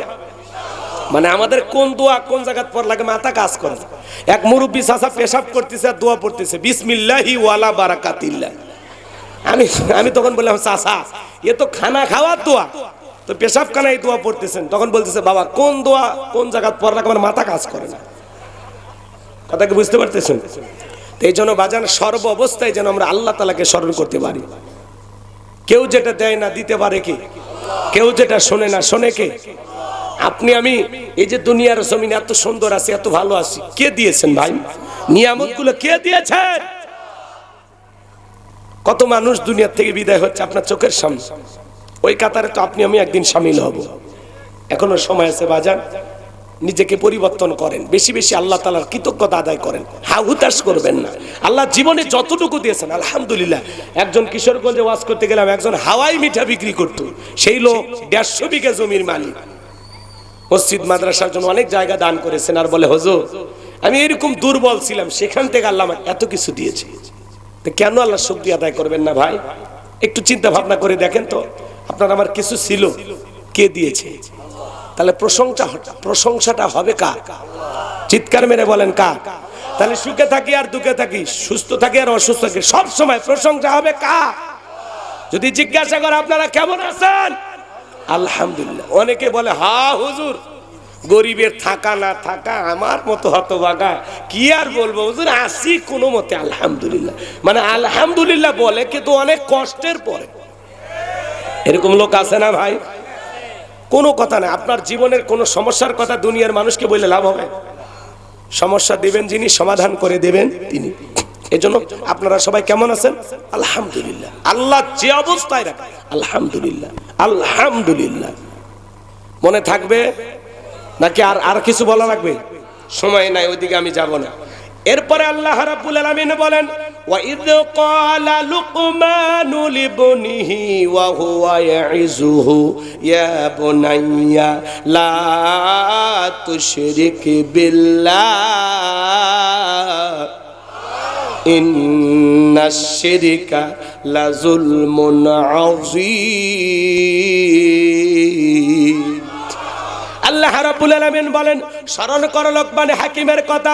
যখন লোকমান হাকিম তার কলিজার টুকরা সন্তানদেরকে একত্রিত করে সুন্দর করে আদর করে ডেকে বলতেছেন, ইয়া বুনাইয়া, হে আমার বৎস, আমার কলিজার টুকরা সন্তান, লা তুশরিক বিল্লাহ, আল্লাহর সাথে কখনো কাউকে শরীক করা যাবে না। ইন্নাশ শিরকা লাযুলমুন আযীম, শিরক হলো সবচাইতে বড় জুলুম, সবচাইতে বড় অপরাধ, সব পাপের বড় পাপ। একটা ছেলে ডেকে বলে, আব্বা আমার দেওয়াজ নসিহত হবে না, ইমামতি হবে না, আপনি আমার কিছু টাকা দেন, আমি একটু ব্যবসা বাণিজ্য করব। বলেন তো বাজান, হাজিরি বেটা সবাইকে হাজি হয়, আলেমের বেটা সবাইকে আলেম হয়, ডাক্তারের বেটা সবাইকে ডাক্তার হয়, পাজির বেটাও হাজি হয়, আলেমের বেটাও জালেম হয়, ডাক্তারের বেটাও ডাকাত হয়। কথা বলেন ঠিক কিনা? আবার ডাকাতের বেটাও ডাক্তার হয়, জালেমের বেটাও আলেম হয়। কথা বলেন ঠিক কিনা? ছেলেটাকে বলে আব্বা না আমারে দিয়ে ওয়াজ নসিহত হবে না, আপনি টাকা দেন আমি ব্যবসা বাণিজ্য করবো, আমি ইমামতি করতে পারবো না। লোকমান হাকিম ডেকে বলে ছেলেরে তোমার যে টাকা দেবো এমন টাকা তো আমার কাছে নাই। ডেকে বলে আব্বা যেভাবে হোক টাকা আমারে দেন। তখন লোকমান হাকিম বলতেছে শোনো, আমি আমার এক বন্ধুর কাছে টাকা পাই, সে একটা দ্বীপে বসবাস করে, আজ পর্যন্ত বহু মানুষকে টাকা নিতে পাঠাইছি, কেউ ফেরত আসেনি। তো তুমি আমার ছেলে, তুমি যদি যাও, তোমার যদি কোনো বিপদ হয়, আমি বাবা হয়তো সহ্য করতে পারবো না, অতএব তোমার এই তুলুটি নাই, এত সুন্দর পরে না চোখের পলক, কি ওই মেয়ের রূপের ঝলক। লোকমান হাকিমের সন্তান দেইখা কি খাইছে, কি খাইছে, ক্রাশ খাইছে না। মেয়েটাকে দেখে পছন্দ হয়ে গেল, মনে মনে ভাবতেছে বিয়ে যদি করি এই মেয়েকে করব, বউ থাকলে তো এরকম সুন্দরী বউ দরকার। মারহাবা কর, রাগ করতেছে। এইবার শোনেন, লোকজন বলতেছে বাবা তুমি যেহেতু লোকমান হাকিমের ছেলে, তোমার বাবাকে আমরা অনেক ভালোবাসি, তো মেয়ের একটা গোপন সমস্যা আছে। কথা কয় না কে? এলাকায় যখন আপনারা পাত্রী দেখতে যান, আশেপাশে খবর নেন না যে মেয়ের কি সমস্যা, তখন ওই পাশের বাড়ির লোক বলে এই মেয়ের কথা বলতেছেন, 7 দিন আগেই কক্সবাজার একটা ছেলের হাত ধরে ঘুরে নফল নামাজ পড়ে বাড়িতে এসেছে। কথা কন না কে? এলাকায় সব গোপন তথ্য। আমার এলাকার এক ছেলে বিয়ে করবি, ওর 1 শতক জমি নেই, ঘটক দেখে দিচ্ছে, কই এই যে এই চোখদের তাকাচ্ছেন যতদূর পর্যন্ত, এ পুরো জমি ওই ছেলে। মানে ঘটকেরা তো মিথ্যা কথা কয়, নান্টু ঘটক থাকে না। আচ্ছা যাই হোক, ওইদিকে আমরা যাব না। আমি যেটুকু কথা আপনাদের সামনে বলতে চাই শোনেন, কথা পেছাইলে অনেকক্ষণ লাগবে, কষ্ট হয় আপনাদের। এইবার লোকমান হাকিমের সন্তান সবাই দিকে বলতেছে বাবা শুনে নাও, জেনে নাও, আমি যে কথা তোমাদেরকে বলতে চাই, ও লোকমান হাকিমের ছেলে, এই মেয়েটার একটা গোপন সমস্যা আছে বাবা। এর আগে 1 বার নয় 2 বার নয় 10 বার মেয়েটার বিয়ে হয়েছিল, প্রত্যেকটা স্বামী বাসর ঘরে মারা গেছে, একটা স্বামীও জীবিত বের হয় নাই। তোমার সিরিয়াল 11 নাম্বার। এইবার তুমি বলো রাজি আছো কিনা? কথা বোঝেন নাই? মেয়েটার গোপন সমস্যাটা কি জানার দরকার আছে না? না, লোকমান হাকিমের ছেলে বিয়ে করতে চায়, বিয়েটার ঘটনা কি আমি বলবো? কারা কারা শুনবেন? তুই হাত তুলে দেখা, লিল্লাহে তাকবীর। হাত নামান আমার ভাইয়েরা। লোকমান হাকিম তার কলিজার টুকরা সন্তানদেরকে বলতেছেন, ইয়া বুনাইয়া, হে আমার বর্ষ, আমার কলিজার টুকরা সন্তান, হে আমার হৃদয়ের স্পন্দন। সন্তানদেরকে আদর করে ডাকবেন, আদর করে ডাকবেন। কোরআন আপনাকে শিখাচ্ছে সন্তানদেরকে কিভাবে ডাকতে হয়। আল্লাহু আকবার। সন্তানকে আদর করে ডাকবেন, হে আমার আব্বাজান, হে আমার কলিজার টুকরা সন্তান। আমার আব্বাজান কোথায়, আমার কলিজাটা কোথায়, আমার ছোট আব্বা কোথায়? আদর করে যদি সন্তানকে ডাকেন, ডাকে যা বলবেন ও তাই শুনবে। কথা বলে ডেকে না, কিন্তু আমাদের ব্যবহার তো এত ভালো না। আপনার সন্তান আপনার কাছে হক পাবে কয়টি বলেন তো? কয়জন বাবা জানেন? আপনার সন্তান আপনার কাছ থেকে কয়টি হক পাবে বলেন? 11। আর কি কয়টা? একজন কয় 5টা। 11, তাই না? ভালো করে শুনছেন, আপনার সন্তান আপনার কাছে হক পাবে 12টি। জোরে বলেন কয়টি? রাগ করতেছেন? সন্তানের 1 নাম্বার হক কি? সন্তান জন্মগ্রহণ করার সাথে সাথে একটা সেলফি তুলে ফেসবুকে পোস্ট করে লিখতে হবে জীবনের প্রথম বাবা হলাম। কবুল হজের সব পাওয়া যাবে নাকি কোন? সন্তান জন্মগ্রহণ করার সাথে সাথে সেলফি তুলে ফেসবুকে পোস্ট করে। ছেলের মামা থাকলে পোস্ট করে মামা হইলাম, চাচা থাকলে কয় চাচা হইলাম, খালা থাকলে কয় খালা হইলাম, ফুবু থাকলে কয় অনেক কষ্টের পরে ফুবু হইলাম। ও কি কষ্ট করছে গো? যেই মহিলা বাচ্চা ডেলিভারি করছে, ওই মহিলা ওই জায়গায় হাসপাতালে থাকা অবস্থায় ওই কোনো মতে বাচ্চাটা কোলে নিয়ে ওই পাগলির যদি একটা ফেসবুক আইডি থাকে সেখানে পোস্ট করে লেখে অনেক কষ্টের পরে মা হওয়ার স্বাদ বুঝলাম। এই হলো সমাজের হালচাল। সেলফি তোলার ঠেলায় প্রথম যে আজান দিতে হবে সেই কথা মনেই থাকে না। সন্তানের প্রথম হক, ছেলে হোক আর মেয়ে হোক, জন্মগ্রহণ করার সাথে সাথে কানে আজান দিতে হবে। কথা বলে ঠিক কিনা? শোনেন, 2 নাম্বার হলো তাহনিক করা। তাহনিক করা মানে বোঝেন? একজন আলেমের কাছে নিয়ে যাবেন, সে মিষ্টি দ্রব্য কিছু চিবাইয়া, সেটা খেজুর হোক যে কোনো জিনিস হোক, চিবাইয়া সন্তানের তালুর ভিতরে একটু লাগাইয়া দিবে, মুখের ভিতরে দিয়ে দিবে। এর নাম হলো তাহনিক করা। 3 নাম্বার, সন্তানের সুন্দর একটা নাম রাখতে হবে। নাম রাখছেন বল্টু, nut, screw, bullet, tyre, fire, কি নামের স্টাইল, হ্যাঁ, জন্টু, মন্টু, কি নাম রে ভাই, হাসু, হাসু নাম কি, হাসু। আর মেয়েদের নাম পিঙ্কি, চুমকি, চুইটি, বিউটি, শয়তান করে ডিউটি। হাই রে নামের স্টাইল, হাসি, খুশি, মায়া, জয়া, বেলি, চেলি, শিলি, শিখা, কি না নামের কি স্টাইল। এগুলো বলতে গেলে অনেক সময় লাগবে, ওইদিকে আমি যাব না। আচ্ছা, আজ পর্যন্ত কোনো মাহফিলে আপনারা নাম শুনছেন? এখন আপনাদের সামনে ওয়াজ করবেন আজকের মাহফিলের প্রধান বক্তা হযরত মাওলানা বল্টু সাহেব। বলছে এই বল্টুরা জীবনে কিছু করতে পারে। এই জন্য সন্তানদের নাম রাখবেন ইসলামিক নাম, সুন্দর নাম। আল্লাহর কাছে 2টা নাম প্রিয়, একটা আব্দুল্লাহ আর একটা আব্দুর রহমান। আমাদের কাছে যখন অনেকে ফোন দেয়, আমরা যখন প্রথমে 2টা নামের কথা বলি, তখন বলে দাদার নাম ছিল আব্দুল্লাহ, চাচার নাম আব্দুর রহমান। এগুলো নামের মধ্যে কেন জানি চাচার দাদা দাদা ভাব, এগুলো চলবে না, আপডেট কিছু বলেন। তখন আর নাম খুঁজে পায় না, ছেলের নাম রাখে মোটু, ফাটু, এক নাম শুনলে ভাই, জনি, সনি। একজন সেদিন নাম রাখছে কি জানেন, বোন, বোন নাম রাখছে কি, বোন। না জানি কখন কোন দিন থেকে নাম শুনবেন, ছেলের নাম রাখবি প্লেট, মেয়ের নাম রাখবি চামচ। যে জামানা পড়ছে ভাই, নাম খুঁজে পাচ্ছে না। ছেলের নাম বলে লাঠা, কারো নাম বলে লাটু, কথা কেন কেন, লাড্ডু, লাড্ডু নাম রাখছে কি, লাড্ডু, লাড্ডু সাহেব, এটার নাম হলো। এই জন্য ইসলামিক নাম রাখবেন, পারবেন তো ইনশাআল্লাহ? আল্লাহ কবুল করেন, জোরে বলেন আমিন।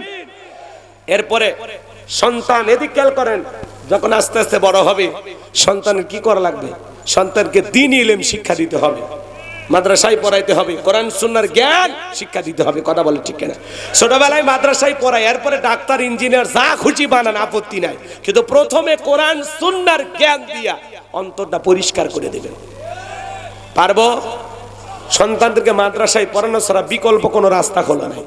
ছোটবেলায় মাদ্রাসায় পড়াবেন, আল্লাহ বুঝদান করুন, জোরে বলেন আমিন। 12টা হক ওইদিকে বলতে গেলে 2 ঘন্টা লাগে যাবে, ওইদিকে আমি যাবো না। আমার ভাইয়েরা,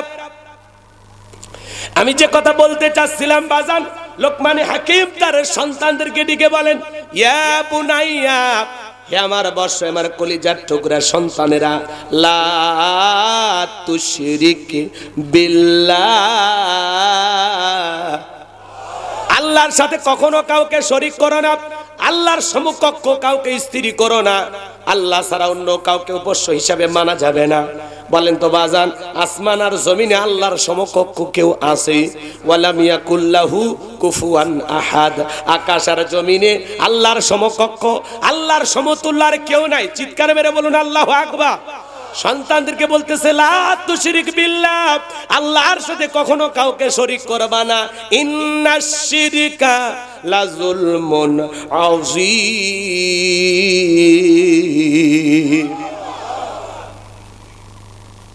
সন্তানদেরকে বলতেছেন ইন্নাশ শিরকা লাযুলমুন আযীম, এই শিরিক হলো সবচাইতে বড় জুলুম, সবচাইতে বড় অপরাধ। বড় শিরিকগুলোকে শিরিক আকবর বলা হয়, ছোট শিরিকগুলোকে শিরিক আসগর বলা হয়। শিরিক মোট 42 প্রকার, এগুলোকে ভাঙলে হয় 70 প্রকার, সেগুলোকে আবার ভাঙলে হয় 120 প্রকার। সমস্ত কথাগুলো যদি আপনাদের সামনে তুলে ধরা যায়, কমপক্ষে 3 দিন ওয়াজ করা লাগবে একই মাহফিলে। মিচ্ছে না, আগুন লাগছে, দৌড়ে যা। আমার কথা একবারও মনে হলো না? এই আবেগলে তোমার ওয়াজ শুনবে রাখছ, আমি যে কয়েক মিনিট চালাচ্ছি, এটা তোমাকে কপা, তখনই দোয়া করে দিয়ে যাওয়া উচিত ছিল। কথা বলেন? এদের সামনে কিছু মানুষ বসেছিল, ওই জন্য যায়নি। কথাকে বোঝা গেল? হ্যাঁ, আমি দেখছি তো, আপনারা ছিলেন। ওই পিছনে যারা, ওরা পাশে আসে, ওরাই ঝামেলা পায়। আগুন লাগছে ওই কোণা থেকে, আগুন লাগছে, আগুন লাগছে, ওকে মনে হয় এলান দিবের কথা। ওই কথাটা না কইলেই ঝামেলাটা হইতো। কথা বলেন ঠিক কি না? পরিবেশ নষ্ট করবেন না, চলেন সামনের দিকে যায়। শিরিক হলো সবচাইতে বড় জুলুম, সবচাইতে বড় অপরাধ, সব পাপের বড় পাপ। আমি কি বলবো? সমাজে শিরিক আছে না নাই? শোনেন, মাজারে সিজদা দেওয়া কি বলেন তো? শিরক। এই যে মাজারে যে আপনারা সিজদা দেন, কেন দেন? মাজারে পীর সাহেব আপনাকে কি দিতে পারে বলেন?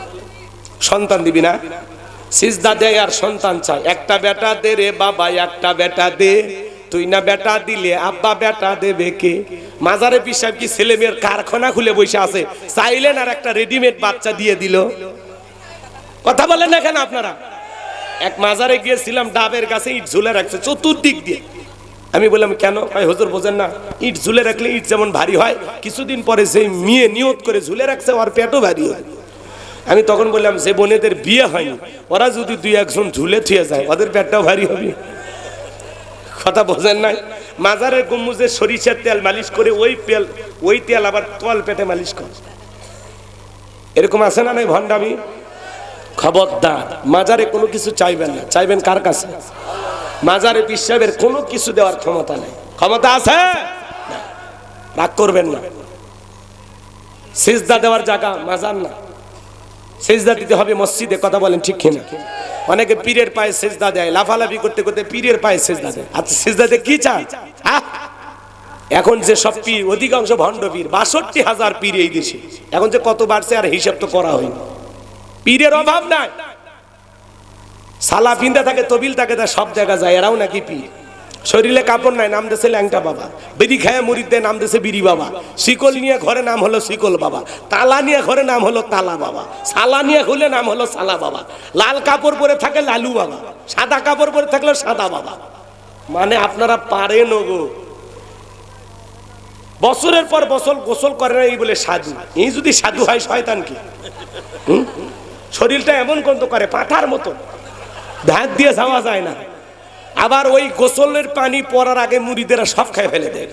রুচির একটা ব্যাপার, কথা কন ঠিক কিনা? এজন্য ভাইয়ের আমার, হক্কানি আল্লাহওয়ালাদের সওবতে যাবেন। পীর ছিল শাহজালাল, খানকাই পীর আসপতি বীর, নারায়ে তাকবীর হুঙ্কার দিয়েছে, গৌর গোবিন্দ পালাইতে বাধ্য হয়েছে। কথা বলেন ঠিক কিনা? এজন্য কোনো ভণ্ড পীরের কাছে যাবেন না। গাঁজা খাইয়া মৌজদারি লাল বানাইছে, টর্চ লাইট মেরে মুখ কই খুঁজে পাওয়া যায় না। বগলের চুলতে বেরি বাইর হয়েছে। আর সুন্দরবনে অবস্থা, বান্দরবনে কি অবস্থা? ওই ভণ্ডদের কাছে যাওয়া যাবে? হ্যাঁ, ওদের কাছে যায়া আপনারা কি কায়দায় গান গজল গুলো গান আছে না, ভণ্ড আছে না? গাঁজা খাইয়া বাপ রে বাপ, উপর দিকে ধুয়া ছাড়ে, মানে আসমানে ধুয়ে ঠেকলে যান না। আজকে মাজার গুলো হয়েছে গাঁজা খাওয়ার নিরাপদ জায়গা, আছে না নাই? খবরদার, কোন মাজারে গিয়ে গাঁজা খাবেন না। কথা লেখে দুই মুরব্বী একসাথে জোট বেঁধেছে। যাও বাবা যাও, তাড়াতাড়ি যাও, তোমাদের বাড়ি তো মানে আগুন লাগছে নাকি, যাও দেখে আসো শোনা। ছেলেদের আবার বলে ডায়লগ মুখস্থ থাকে না, মুরব্বী মুরব্বী। সময় নাই আমার ভাইয়েরা, আমি যে কথা বলতে চাচ্ছিলাম, মাজারে সিজদা দেওয়া শিরিক, পীরের পায়ে সিজদা দেওয়া শিরিক, নেতার পায়ে সিজদা দেওয়া শিরিক।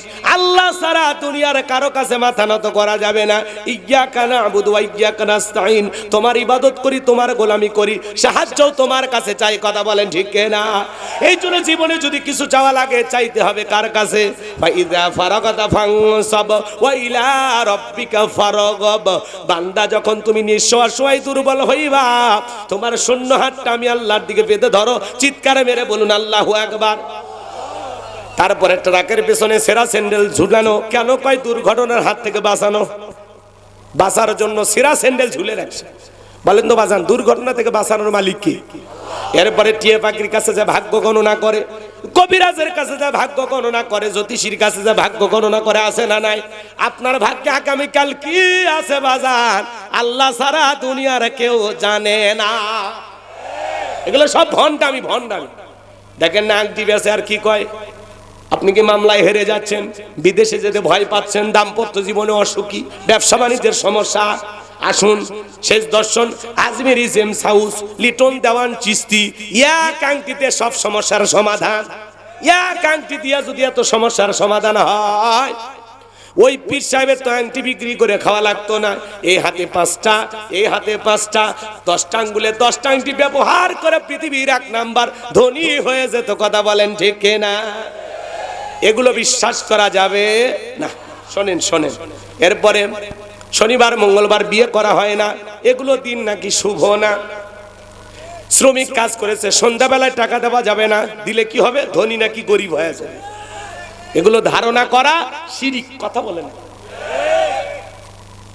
হাত চুল গেলে নাকি টাকা আসে, ভালো করে বাঁধেন, 3 দিন হাত খোলা রাখেন, দেখি তো চুলের সাপ, দেখি তো চুলকে আমরা উঠে যাবি, তাও টাকা আসবি না। শিরনি পরে গেলে নাকি মেহমান আসে, পাগলিরা যাও, শিরনি পরে গেলে কয় মেহমান আসতেছে। তো এটাই যদি তোমার ধারণা হয়, যাও রান্না বান্না শুরু করো, কেউ না আসলে আমরা খেয়ে যাব। এগুলো ধারণা করা যাবে না। শোনেন, নতুন ছেলের বউ চা বানের দিকে কাপটা করে ভাঙ্গে গেছে, অলক্ষণে বউ আছে। অলক্ষণ কুলক্ষণ বলে ইসলামে কোনো কিছু নাই, এটা ছোটখাটো দুর্ঘটনা। এটা চায়ের কাপটা শাশুড়ির হাত থেকেও ভাঙতে পারে, ননদের হাত থেকেও ভাঙতে পারে। কথা ক্লিয়ার না ভেজাল?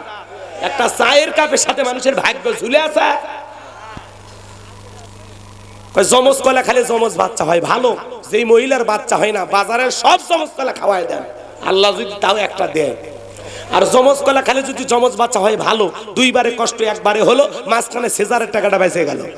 কত পুরুষ মানুষ জমজ কলা খালে, আজ পর্যন্ত কোনো পুরুষের তো বাচ্চা হলো না, হবে কেমনে? আল্লাহ মিশন পত্র দেয়নি। কথা কন ঠিক কিনা? এরপরে ছোট বাচ্চারা কালো কপালে কালো টিপ পরে কেন? কয় বদ নজর থেকে বাঁচার জন্য। বলেন তো বাজান, তকদিরের ভালো মন্দ সব কিছু কার হাতে? ওয়াল কদরিহি শাররিহি মিনাল্লাহি তাআলা ওয়াল বাসি বাদাল মাউত। বলুন আল্লাহু আকবার। এগুলো ধারণা করা শিরিক। এরপরেও এদিক খেয়াল করেন, অনেক মুসলমান আছে অমুসলিমদের উৎসব হয়, সেখানে যায় বউ বাচ্চা সহ। বলেন তো বাজান, অমুসলিমদের দুর্গা পূজায় যাওয়া জায়েজ না হারাম? বউ বাচ্চা নিয়ে হাজি মানুষ বোরকা পরায়, সন্তান নিয়ে মোটরসাইকেল নিয়ে মেলায় যাইতেছে আর গান গায়, মেলায় যায় রে, মেলায় যায় রে, আছে না নাই? বলেন যাওয়া জায়েজ না হারাম?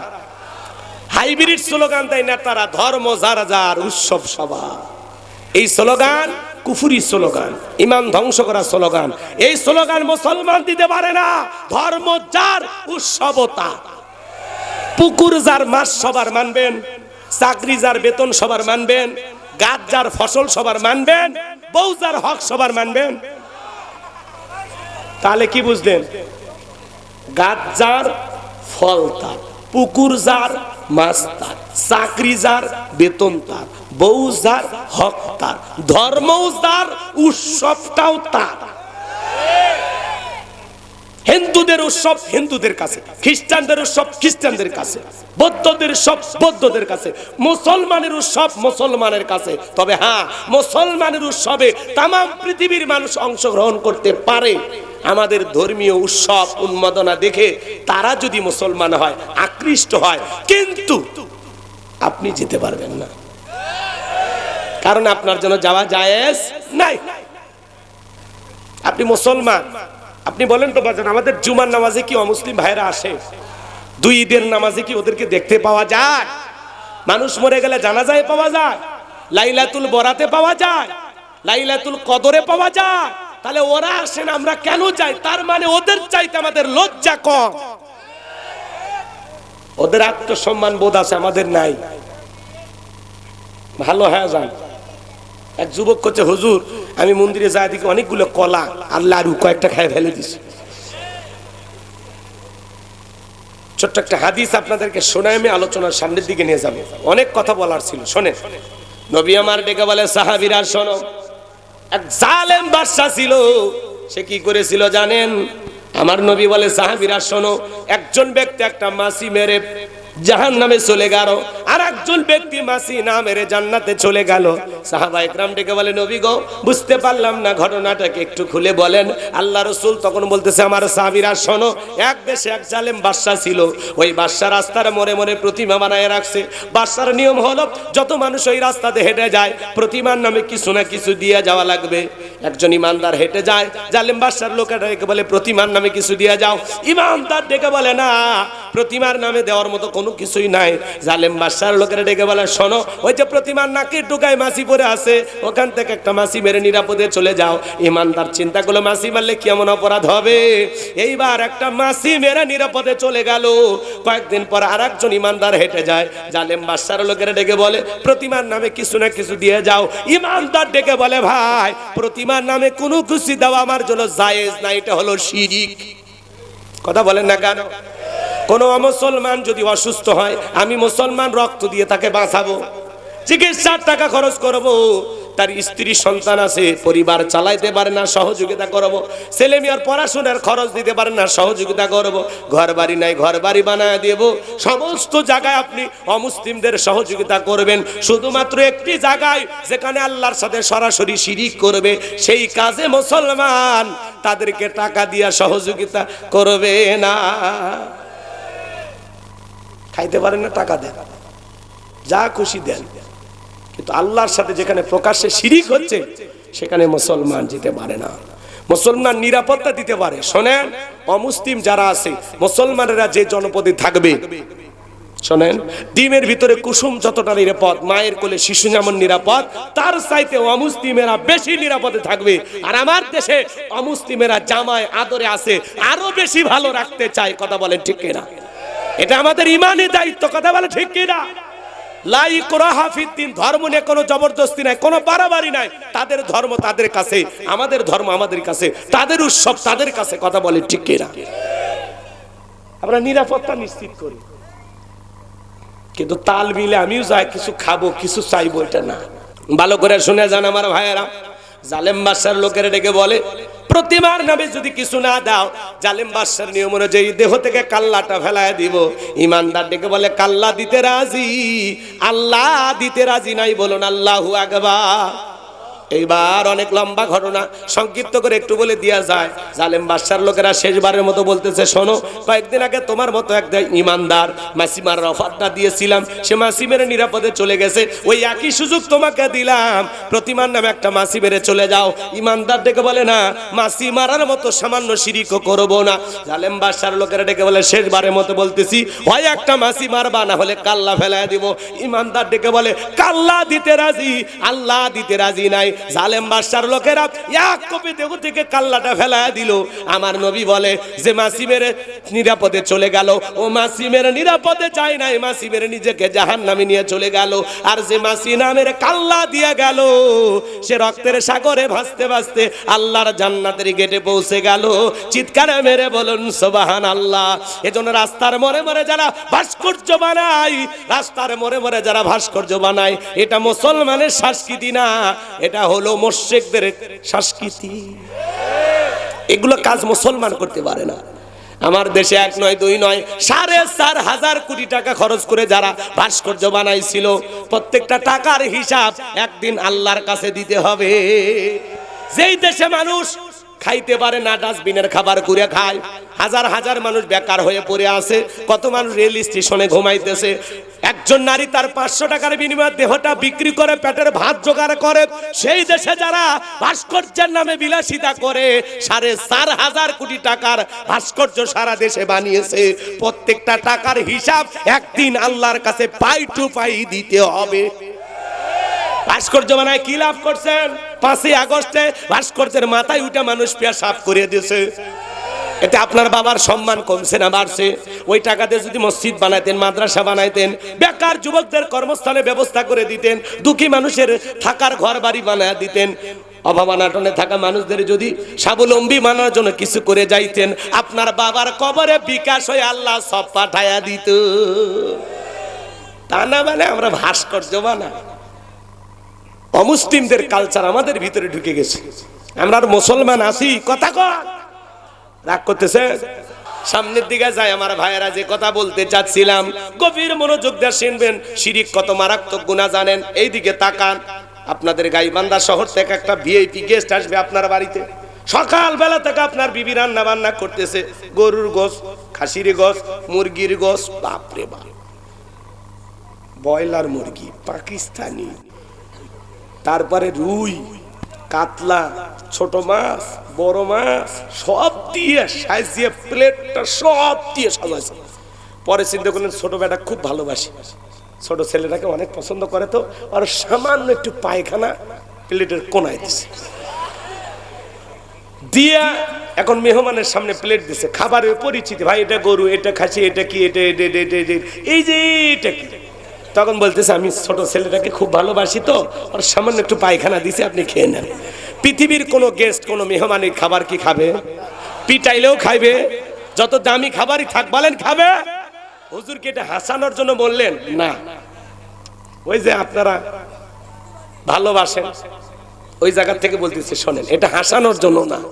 উদ্দেশ্য হলো, এদিক খেয়াল করেন, প্রত্যেকটা কথার পিছনে যুক্তি আছে। এদিক আপনারা এদিক খেয়াল করেন, এটা মনে করেন আপনার আমলের প্লেট, নামাজ আছে, রোজা আছে, হজ আছে, যাকাত আছে, ভালো ভালো আমল দিয়া আমলের প্লেটটা পরিপূর্ণ। কিন্তু ওই আমলের প্লেটে সামান্য একটু শিরিক যদি মিশ্রিত থাকে, ওই শিরিক মিশ্রিত কোন আমল ইবাদত আল্লাহর দরবারে কবুল হবে না। শুধুমাত্র শিরিক করার কারণে আপনার সমস্ত আমলকে আল্লাহ তাআলা বরবাদ করে দিবেন। কথা বলেন ঠিক কি না? জন্য শিরিক মুক্ত আমল দরকার, শিরিক মুক্ত ঈমান দরকার। কথা বলেন ঠিক কি না? তাহলে এত পেঁয়াজ গোশ দিয়ে আলোচনা করে কি আমার এই কথাটা আপনারা ক্লিয়ার হইছেন? আরো অনেক কথা আছে, আমরা ওই দিকে না যাই। আপাতত এতটুকু কথা, ইয়া বুনাইয়া লা তুশরিক বিল্লাহ। লোকমানে হাকিম তার সন্তানদেরকে বলল, বাবা লা তুশরিক বিল্লাহ, আল্লাহর সাথে কখনো কাউকে শরীক স্থাপন করা যাবে না, আল্লাহর সমকক্ষ কাউকে স্থির করা যাবে না, আল্লাহ ছাড়া অন্য কাউকে উপাস্য হিসাবে মানা যাবে না। ইন্না শিরিকা লা যুলমুন আযীম, শিরিক হলো সবচাইতে বড় জুলুম, সবচাইতে বড় অপরাধ। আজ থেকে আমরা সিদ্ধান্ত নেব জীবনে কোনোদিন শিরিক করব না। কারা কারা হাত তুলে দেখান। আল্লাহ আমাদের বোঝার তৌফিক দান করুন, জোরে বলেন আমিন। আল্লাহ তাআলা এত খুশি হয়ে গেলেন, ডেকে বলেন, লোকমান তুমি তোমার সন্তানদেরকে আমি আল্লাহর সাথে পরিচয় করায় দিলা, আমি আল্লাহ তোমার সন্তানদেরকে তোমার সাথে পরিচয় করায় দেব। বলেন আল্লাহু আকবার। এবার লোকমানে হাকিম তার সন্তানদেরকে বলতেছে, বাবা তুমি যদি সরিষার দানার পরিমাণও কোনো কিছু করো, ইয়া বুনাইয়া ইন্নাহা ইন তাকু মিসকালা হাববাতিন মিন খরদালিন ফাতাকুন ফি সখরাতিন আও ফিস সামাওয়াতি আও ফিল আরদি ইয়াতি বিহাল্লাহ ইন্নাল্লাহা লাতীফুন খবীর। বলতেছে, আমার বৎস, তুমি যদি সরিষার দানার পরিমাণও কোনো কিছু করো, সেটা যদি শিলা গর্ভে থাকে, আকাশে থাকে, কিংবা মাটির নিচে থাকে, এইটাও আল্লাহ তাআলা তোমার আমল নামায় হাজির করবে। আল্লাহু আকবার বলে। আল্লাহ সূক্ষ্মদর্শী, সব বিষয়ের খবর কার কাছে? এটা জোরে বলেন না, কার কাছে? শোনেন এ যুবক, তুমি কি মনে করো জঙ্গল প্রেম করার জন্য মঙ্গল? জঙ্গলে কেউ না দেখলে একজন দেখেন, তিনি কে? ছোট ছোট অপরাধ, আপনার বাচ্চা স্কুলে পড়তে গিয়ে কারো কলম নিয়ে আসছে, কারো খাতা নিয়ে আসছে, এই ছোট ছোট ভুলগুলো সংশোধন করে দেন। বাবা এভাবে না বলে কারো কিছু আনতে নাই। ছেলে কারো গাছের আম চুরি করেছে, এই যে ছোট ছোট তুলুটিগুলো, অপরাধগুলো সংশোধন করে দেন, যে আমি কোন আমসরের বাবা হতে চাই না। বাবার উল্টা বলে, হ্যাঁ কারো গাছের পাতা ছেঁড়া সাহস নাই, আর এতগুলো আম নিয়ে আসলি, কথা কয় না। কারো পুকুরের মাছ চুরি করে নিয়ে আসছে, বাবা খুশি হয়ে যায়। হ্যাঁ, এক নেতা গরু চুরি করে কর্মীদেরকে ডাকে বলতেছে খাও। এবার গরু চোর যায় মামলা করছে। কথা কন না কেন? গরু চুরি করে যারা জনগণ খাওয়ায়, এরা তো পুরো দেশ চুরি করে বিক্রি করে দিবে। কথা কন, তুমি কিসের নেতা? হ্যাঁ, তোমার নেতা হওয়ার যোগ্যতা আছে? মানুষের গরু, ওটা তো আর মানুষের গরু তো আর বাড়ি পৌঁছে দেওয়া লাগে, চুরি করবে কাছে। চেয়ারম্যান ভাই কি রাগ করতেছেন? নেতা জনগণের গরু ছাগল এলে হেফাজত করবি, রক্ষা করবি, যাতে চোর এসে চুরি না করে। এখন নেতাই যদি চুরি করে জবাই করে দিয়া খিচুড়ি পাকায়া ভোজ করে জনগণকে খাওয়ায়, এমন নেতার দরকার নাই। ওই ওই কোন দলের আমরা দেখবো না, ওর শাস্তি হওয়া দরকার। রাগ করতেছেন? এর সাহস কিভাবে হলো যে একটা মানুষের গরু চুরি করে নিয়ে যায় খিচুড়ি প্যাকে জনগণ খেয়ে? সাহস পাইলো কোথায়? কি দেশটাকে মগের মুল্লুক মনে করছো? এতবার রক্ত দিয়ে আমরা কি করতেছি? দেশে কোনো আছে? এই যে আব্দুল্লাহপুর ফ্লাইওভার ঢাকাতে আছে না, সেখানে দেখলাম দিনের বেলা একজন ছুরি নিয়ে চিন্তা করতেছে। দিনের বেলায় সিসি ক্যামেরার ফুটেজ আমি দেখলাম, ভিডিওটা ভাইরাল হয়ে গেছে। দিনের বেলায় আব্দুল্লাহপুরে ঢাকা, সেখানে ছুরি নিয়ে একজনের ব্যাগ ট্যাগ যা ছিল সব কারিয়ে নিল। এটা মানা যায়? আমারই মসজিদে মাইক চুরি হয়ে গেছিল 2 বছর আগে। মসজিদের মাইক চুরি করছে। যাই মসজিদের মাইক চুরি করতে পারে, সেই দেশে চুরি বন্ধ করতে হলে আল্লাহর আইন ছাড়া বিকল্প কোনো ব্যবস্থা নাই। কথা বলে ঠিক কিনা? মানুষের তৈরি করা নিয়ম নীতি দেওয়া সমাজে শান্তি প্রতিষ্ঠিত হবে না। এই দেশে চুরি যদি বন্ধ করতে চান, দুর্নীতি যদি বন্ধ করতে চান, লাগবে কার আইন? ওয়াসারিকু ওয়াসারিকাতু ফাকতাউ আইদিয়াহুমা জাযাআম বিমা কাসাবা নাকালাম মিনাল্লাহ। আল্লাহু আকবার। আল্লাহ ১৫০০ বছর আগে সূরা মাইদার ভিতরে আইন দিয়েছেন, চোর পুরুষ হোক আর নারী হোক, আল্লাহর বিধান, আল্লাহর ফয়সালা, অপরাধ যদি প্রমাণিত হয় চোরের ডান হাতের কবজি কেটে দাও।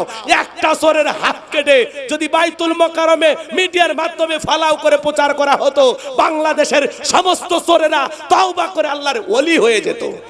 আজকে ব্যাংক ডাকাতি, মার্কেট ডাকাতি, সব জায়গায় ডাকাতি। এত চুরি করে ভাই, এত চোর আসলো কোথা থেকে? এরা কারা? কোথা থেকে এলো? কথাকার এদেশের 11 লক্ষ কোটি টাকা দুর্নীতি করে বিদেশে পাচার করেছে। আমরা বারবার বলি এদের বিচার করেন। এই সমাজে চুরি দুর্নীতি বন্ধ কেন হয় না? কারণ সরিষাই ভূত। নেতা আল্লাহর আইন চালু করতে চায় না, কারণ নেতা জানে আল্লাহর আইন চালু করলে প্রথমে আমার হাত কাটা যাবে, কারণ ওই নেতা দুর্নীতিবাজ। কথা কন না কেন? এখন উচিত কথা যদি কই, পিঠের ওপর দেয়া যাবি মই। এ আনন্দে কিছু লোক কিনা খাবে বগুড়ার স্পেশাল দই। যত দোষ নন্দ ঘোষ, ৭০টা বললে দোষ, করলে অন্যায়ের প্রতিবাদ। নামটা হবে তোমার মৌলবাদ, নামটা হবে তোমার জঙ্গিবাদ। এরপরে হক কথা বলা লাগবে। কার বুকে লাগলো না কলিজায় লাগলো দেখার টাইম নাই। সবাইকে খুশি রেখে ওয়াজ করা যাবে না, কিছু লোক বেজার হবে হবে। আল্লাহর আইন এই জমিনে কারা কারা চান? হাত তুলে দেখান তো দেখি। লিল্লাহি তাকবীর। মানুষের নিয়ম নীতি, মানুষের তৈরি করা সংবিধান দেখা শেষ। আগামীতে আল কোরআনের বাংলাদেশ। কোরআন যদি আমাদের সংবিধান হয়, পুরো বাংলাদেশটা জান্নাতের টুকরায় পরিণত হয়ে যাবে। এত বাহিনী লাগবি না, দোকানত কিসে সিসি ক্যামেরা লাগার লাগবি? বিয়ের পরে কি হলো ওটা মনে আছে? আরো রাতে তুলে দাও। যাক, আর ওয়াজ করবো না। এরপরে লোকমানে হাকিম বলেন, ইয়া বুনাইয়া আকিমিস সালাহ। হে আমার বর্ষ, হে আমার কলিজার টুকরা সন্তান, সালাত কায়েম করো, সালাত কায়েম করো। বাবা হিসাবে সন্তানদেরকে নামাজি বানানোর দরকার আছে না নাই? ওটা বাসা করতে ভাই কি বাদ যাবা? ঠিক আছে, আমি আর ওয়াজ করবো না। যদি পারেন আমার গাড়িতে আমার লেখা একটা বই আছে, শেষ বিদায়। মরণের পর একজন মানুষকে কিভাবে বিদায় করতে হবে নবীজির তরিকায়। মৃত ব্যক্তিকে চুমা খাওয়া জায়েজ না হারাম? স্বামী স্ত্রী মারা গেলে একে অপরকে গোসল করাইতে পারবে কিনা? মৃত স্বামী স্ত্রীকে চুমা খাওয়া যাবে কিনা? আত্মহত্যা করে মারা গেলে তার জানাজায় যাওয়া যাবে কিনা? নদী ভাঙন এলাকায় মানুষ মারা গেলে চতুর্দিকে পানি পানি, কিভাবে জানাজার নামাজ পড়াবেন? ছোট বাচ্চা মারা গেলে কি অবস্থায় জানাজা পড়াবেন?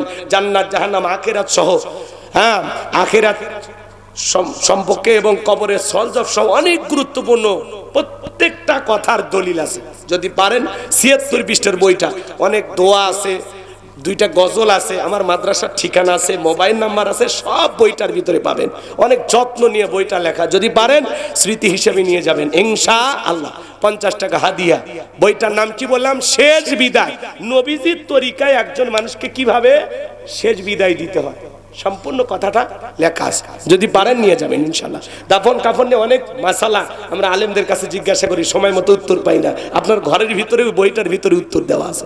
আল্লাহু আকবার বলেন। যুবক, এগুলো তো কিনবা না তোমরা। কেন উপন্যাস? প্রেম কেন কাদায়? যৌবনের মৌবনে অভিশাপ্ত রাত, মিলন হবে কতদিনে? তোর মরণের পরে। এগুলো আজে বাজে উপন্যাস কিনলে চরিত্র ধ্বংস হয়ে যাবে। কথা বলে ঠিক না? আর কোরআন সুন্নাহর বই পুস্তকগুলো পড়ো, জীবনটা সুন্দর করে গড়ো। প্রত্যেকটা মুসলমানের ঘরে একটা সিরাত গ্রন্থ থাকার দরকার আছে না? না পড়বেন তো ইনশাআল্লাহ। তো যারা চলে যাচ্ছেন, আমার ড্রাইভারের কাছে রাস্তায় গাড়ি রাখা আছে, স্মৃতি হিসেবে 50 টাকা দিয়ে বইটা নিয়ে যেতে পারেন। এইবার শোনেন, লোকমানে হাকিম বলতেছে, ইয়া বুনাইয়া আকিমিস সালাহ। হে আমার বর্ষ, হে আমার কলিজার টুকরা সন্তান, সালাত কায়েম করো, সালাত কায়েম করো। পৃথিবীর সফল বাবা তারা, যে বাবা ছেলের হাত ধরে মসজিদে নিয়ে যায়, ছেলের হাত ধরে স্কুল কলেজ মাদ্রাসায় যদি নিয়ে যেতে পারেন, ছেলের হাত ধরে কি আল্লাহর ঘরে নিয়ে যাওয়া যাবে না? জোহরের আজান হয়েছে, ছেলেকে বলেন আব্বা আমার কলিজার টুকরা আব্বা কোথায়? চলো বাপ ছেলে একসাথে গোসল করি। ছেলেরে গোসল করায়া দিয়া বাপ ছেলে একসাথে হাত ধরে আল্লাহর ঘর মসজিদে যান। কথা কন। ছেলে কুসিঙ্গে না গেলে বলে হ্যাঁ তোরে এত টাকা দিয়ে কুসিঙ্গে পড়াইতেছে কি যাসনি কে? এ যাসনি কে? কথা কন। মাও ঝাড়ি মারে আজ আজকে কুসিঙ্গে গেলি না, তোর বাবা আসু বইলে দেবনি, দেখ তোর মজা টের পাবি। আজকে তোর এমন পিটান পিটাবে আমি কিচ্ছু বলবো। কুসিঙ্গে না গেলে, স্কুলে না গেলে পিতামাতা বকাঝকা করে, রাগারাগি দেখায়, কিন্তু জোহর আসর মাগরিবের আজান হয়, এশার আজান হয়, ফজরের আজান হয়, মা বাবা একবারও বলে না এই জোহরের নামাজ না পড়লে দুপুরে ভাত খাইতে দেব না। বলে বলে বলে বলে বলে এই হলো আমাদের অভিভাবক। বাবা নিজে নামাজ পড়ে না, আমার ওয়াজ শুনে যদি কালকে বলেন এ গোলাম রব্বানি আসছিল ওয়াজ করতে, নামাজ পড়বে কাছে যা মসজিদে যা, তখন ছেলে উল্টে কি বলবে? হ্যাঁ তুমি নামাজ পড়ো না আমাকে বলতেছো। এই জন্য নিজের ভিতরে আগে আমল থাকা লাগবে। আপনি নিজে আগে নামাজি হবেন, এরপরে ছেলের হাত ধরে মসজিদে ঢুকবেন। আগে নিজে ভালো হন। আমি আমার ছেলের হাত ধরে মসজিদে নিয়ে গেছি, আমি গর্বের সহিত বলতে পারবো যে না আমি আমার ছেলের হাত ধরে মসজিদে নিয়ে গেছি। কথা কন। কয়জন বাবা আছেন বলেন তো, হাত তোলেন। কার কোন কোন বাবা ছেলের হাত ধরে মসজিদে নিয়ে গেছেন? 1 2 3 4 5 18 20 22 25 গুণে শেষ করা যাবে। কিন্তু বাকিগুলো কি আব্বা হননি? বাচ্চা হয়নি আপনাদের? হ্যাঁ বাচ্চা হয়নি, অত আর বই নাই। সেই দুঃখ আমার কাছে প্রকাশ করতেছ? বয়স হোক বউ এমনি আসবে। কথা কন। যার বউ নাই তার টেনশন নাই, একলা জীবন মজার জীবন। বইয়ের জ্বালা আছে, ফোন দিয়ে বলবি এটা আন ওটা আন, তখন বুঝবো বইয়ের খুব শখ আছে। কি কব, রাগ করতেছেন আপনারা? তাহলে ইয়া বুনাইয়া কিমিস সালাত, আমার বর্ষে আমার কলিজার টুকরা সন্তান সালাত কায়েম করো। একটা পরিবারের 4 জন সদস্য সবাই যদি নামাজ পড়ে ভালো লাগে না খারাপ লাগে? এজন্য পরিবারের সবাইকে নামাজি বানাবেন তো ইনশাআল্লাহ। সূরা তাহরিমের 6 নম্বর আয়াতে আল্লাহ কি বলেছেন? হে ঈমানদারগণ নিজেরাও জাহান্নামের আগুন থেকে বাঁচো, তোমার আহাল পরিবার পরিজন যারা আছে তাদেরকেও জাহান্নামের আগুন থেকে বাঁচানোর চেষ্টা করো। কথা বলেন ঠিক কি না? এরপরে বলতেছেন ওয়া আমর বিল মারুফ, হে আমার সন্তান সৎ কাজের আদেশ দিবা, নিজেও ভালো কাজ করবা, মানুষদেরকে ভালোর দিকে আহ্বান করবা। ওয়ানহানিল মুনকার, অসৎ কাজ থেকে নিজেকে বিরত রাখবা, নিজেও অন্যায় করবা না, মানুষকে অন্যায় করতে দিবা না। অন্যায় আছে যেখানে প্রতিবাদ চলবে সেখানে। নিজেও গুনাহ করব না, মানুষকেও গুনাহ করতে দেব না। কথা কয় না? কথা কয় না? এক করতেছেন। বিয়ের বাড়িতে গান বাজনা হয়, মসজিদ কমিটি সিদ্ধান্ত নেবেন যেই বিয়ের বাড়িতে গান বাজনা হয় ওই বিয়ের বাড়িতে আপনারা যাবেন না, ওই বিয়ে বয়কট। কথা কয় না? রাগ করছেন? এ যুবক, এই যে বিয়ের বাড়িতে ডিক ডিক আওয়াজ দিয়ে বক্সের গান বাজাইতেছো, তোমরা লাফালাফি করতেছো। আজকে দুনিয়াতে ডিক ডিক আওয়াজ দেয়া, গান বাজনার আওয়াজ দিয়া এই দুনিয়ার মাটি কাঁপাইতেছো না, একদিন কবরে যাইবা, এই কবর তোরে নিয়ে কাঁপাবে। সেই দিন টের পাবি যে কেন গান বাজাইছিলাম। মুসলমানের বিয়েতে গীত হয়, গান হয়, কি লাফালাফি। এমন ছেলে আছে প্রতিবন্ধী, গ্রামের চাচি ভাবিরা ওরে গোসল করে দেয় বিয়ের দিনে। ও তো একলা গোসল করতে পারে না, প্রতিবন্ধী। তোর একলা গোসল করার শক্তি নেই, তো বিয়ে করবে কসে কে? হ্যাঁ এ কথা কর না কা? এগুলো তরিকে পাচ্ছেন কোন? এগুলো পদ্ধতি আপনাদের কে শিখায়? কোন হুজুর? হ্যাঁ ছেলেরে গোসল করা দিচ্ছে আর ভাবিরা গীত করছে, গান করছে। এরপরে ছেলে লুঙ্গি দেয় না, ওই যে গোসল করে দিল আর ময়লা 1.5 মণ পরিষ্কার করে দিছে, তার একটা বিল আসছে না, ওই লুঙ্গি পরে আগে টাকা দে। আমি চিন্তা করি যে শীত পড়ছে, গোসলের পরে যদি 2-3 ঘন্টা লুঙ্গি দিতে দেরি হয়, ওর বিয়ে করে বাসর ঘরে যাওয়া লাগবে না, হাসপাতালে ভর্তি হলে ভালো হয়ে যায়। যুবক, কোন বিয়ের বাড়িতে গীত হবে না, গান হবে না। মুসলমান তাদের অনুষ্ঠানে কোরআন সুন্নাহ বিরোধী কোনো কাজ করা যাবে না। সুন্নতি তরিকায় বিবাহ করবা। কেন গান বাজবে? কেন গীত হবে? কিসের মালা বদল, কিসের উৎসব, কিসের মেহেদির নামে রঙ্গলীলা, কিসের? মেয়েরা হলুদ শাড়ি পরে কেন ছেলের বাড়িতে যাচ্ছে? ওরাই চড়ে টমটমে চড়ে অটো চড়ে যাচ্ছে কিসের? আস্তাগফিরুল্লাহ, নাউজুবিল্লাহ। নাটক সিনেমা দেখে লোক শিখছে। অমুসলিমদের কালচার, এটা মুসলমানের কালচার না। আল্লাহ যেন এই জাতির মানুষকে হেদায়েত দান করেন। একটু সিল্লা বলেন আমিন। এরপরে বলতেছেন ওয়াসবির আলা মা সাবাক। সন্তান আমার, এই কাজগুলো করতে গেলে সবর করা লাগবে, ধৈর্য ধারণ করা লাগবে। খবরদার বাবা, তুমি এই জমিনে চলার সময় সবর করবা, ধৈর্য ধারণ করবা। ধৈর্যশীলদের সাথে আছে কে? জোরে বলেন কে? এরপরে বলতেছেন ওয়ালা তুসাইর খাদ্দাকা লিন-নাসি ওয়ালা তামশি ফিল আরদি মারহা ইন্নাল্লাহা লা ইউহিব্বু কুল্লা মুখতালিন ফাকুর। সন্তানকে বলতেছে বাবা খবরদার, মানুষকে তুমি তুচ্ছ তাচ্ছিল্য করবা না, অবজ্ঞা অবহেলা করবা না। আর আমরা সন্তান ড্রাইভারের সাথে কথা বলে, এই ছোট লোকের সাথে কেন কথা বলিস? দারোয়ানের সাথে কথা বলে ধমক দেয়, বলে এই 2 টাকা দারোয়ানের সাথে কেন কথা বলিস? এদিকে আয়। এই ছেলেগুলো থেকে যখন ছোটবেলা থেকে তুচ্ছ তাচ্ছিল্য অবজ্ঞা অবহেলা শিখাই, এই সন্তানগুলো বড় হয়া পিতামাতা যখন বৃদ্ধ হয় তখন মনে করে এরাও তো দারোয়ানের মতোই হয়ে গেছে, তাহলে এর ঘর তো বাড়িতে রাখা যাবি না, বৃদ্ধাশ্রমে রাখে আসে। কথা বলে ঠিক কিনা? এই জন্য আমরা বলতে চাই সন্তানদেরকে ছোটবেলা থেকে আদব কায়দা শিখান, ব্যবহার শিখান। যে ড্রাইভার আঙ্কেল বলে সালাম দিবা, দারোয়ানকে সালাম দিবা, খবরদার কোন মানুষকে দেখে অবজ্ঞা অবহেলা করবা না। আর আমরা শিখাই তুই কোন বংশের ছেলে ভুলে যাবি না, 2-4টা মার্ডার করে আসবি, তোর বাপ আছে রে, তোর বাপ। কথা কন। কলেজে পড়িস, কয়টা প্রেম করিস? ছেলে বলতেছে আব্বা আমি এটাও করি না। কয় প্রেম করবি? ছেলের মেয়ে যদি রাজি না হয়, মেয়ের মাও রাজি করার দায়িত্ব আমার। এলে বাপ না টাটকা শয়তান? এইরকম বাবা হওয়া যাবে। সন্তানকে অহংকার নয়, বিনয়ী শিখাইতে হবে। বাবা নম্র হবা, ভদ্র হবা, সবার সাথে উত্তম আচরণ করবা, তোমার ব্যবহারে কোনো মানুষ যেন কষ্ট না পায়। ওয়ালা তামশি ফিল আরদি মারহা, দাম্ভিকতা করো না, অহংকার করো না, অহংকারের সহিত জমিনে বিচরণ করো না। আপনি কি অহংকার করে জমিনে লাথি মারিয়া জমিন ফাটায় ফেলবেন? সে ক্ষমতা কারো আছে? লাথি মারেন তো দেখি, আপনার পায়ের 12টা বাজবে, আল্লাহর জমিনের কিছু হবে না। এই জন্য আল্লাহ তাআলা বলতেছেন যারা অহংকার করে আমি আল্লাহ তাদেরকে পছন্দ করি না। আরো কয়েকটি উপদেশ ছিল, ওই দিকে আর গেলাম না। যতটুকু আলোচনা হয়েছে বক্তা শ্রোতা সবাইকে আল্লাহ পাক আমল করার তৌফিক দান করুন।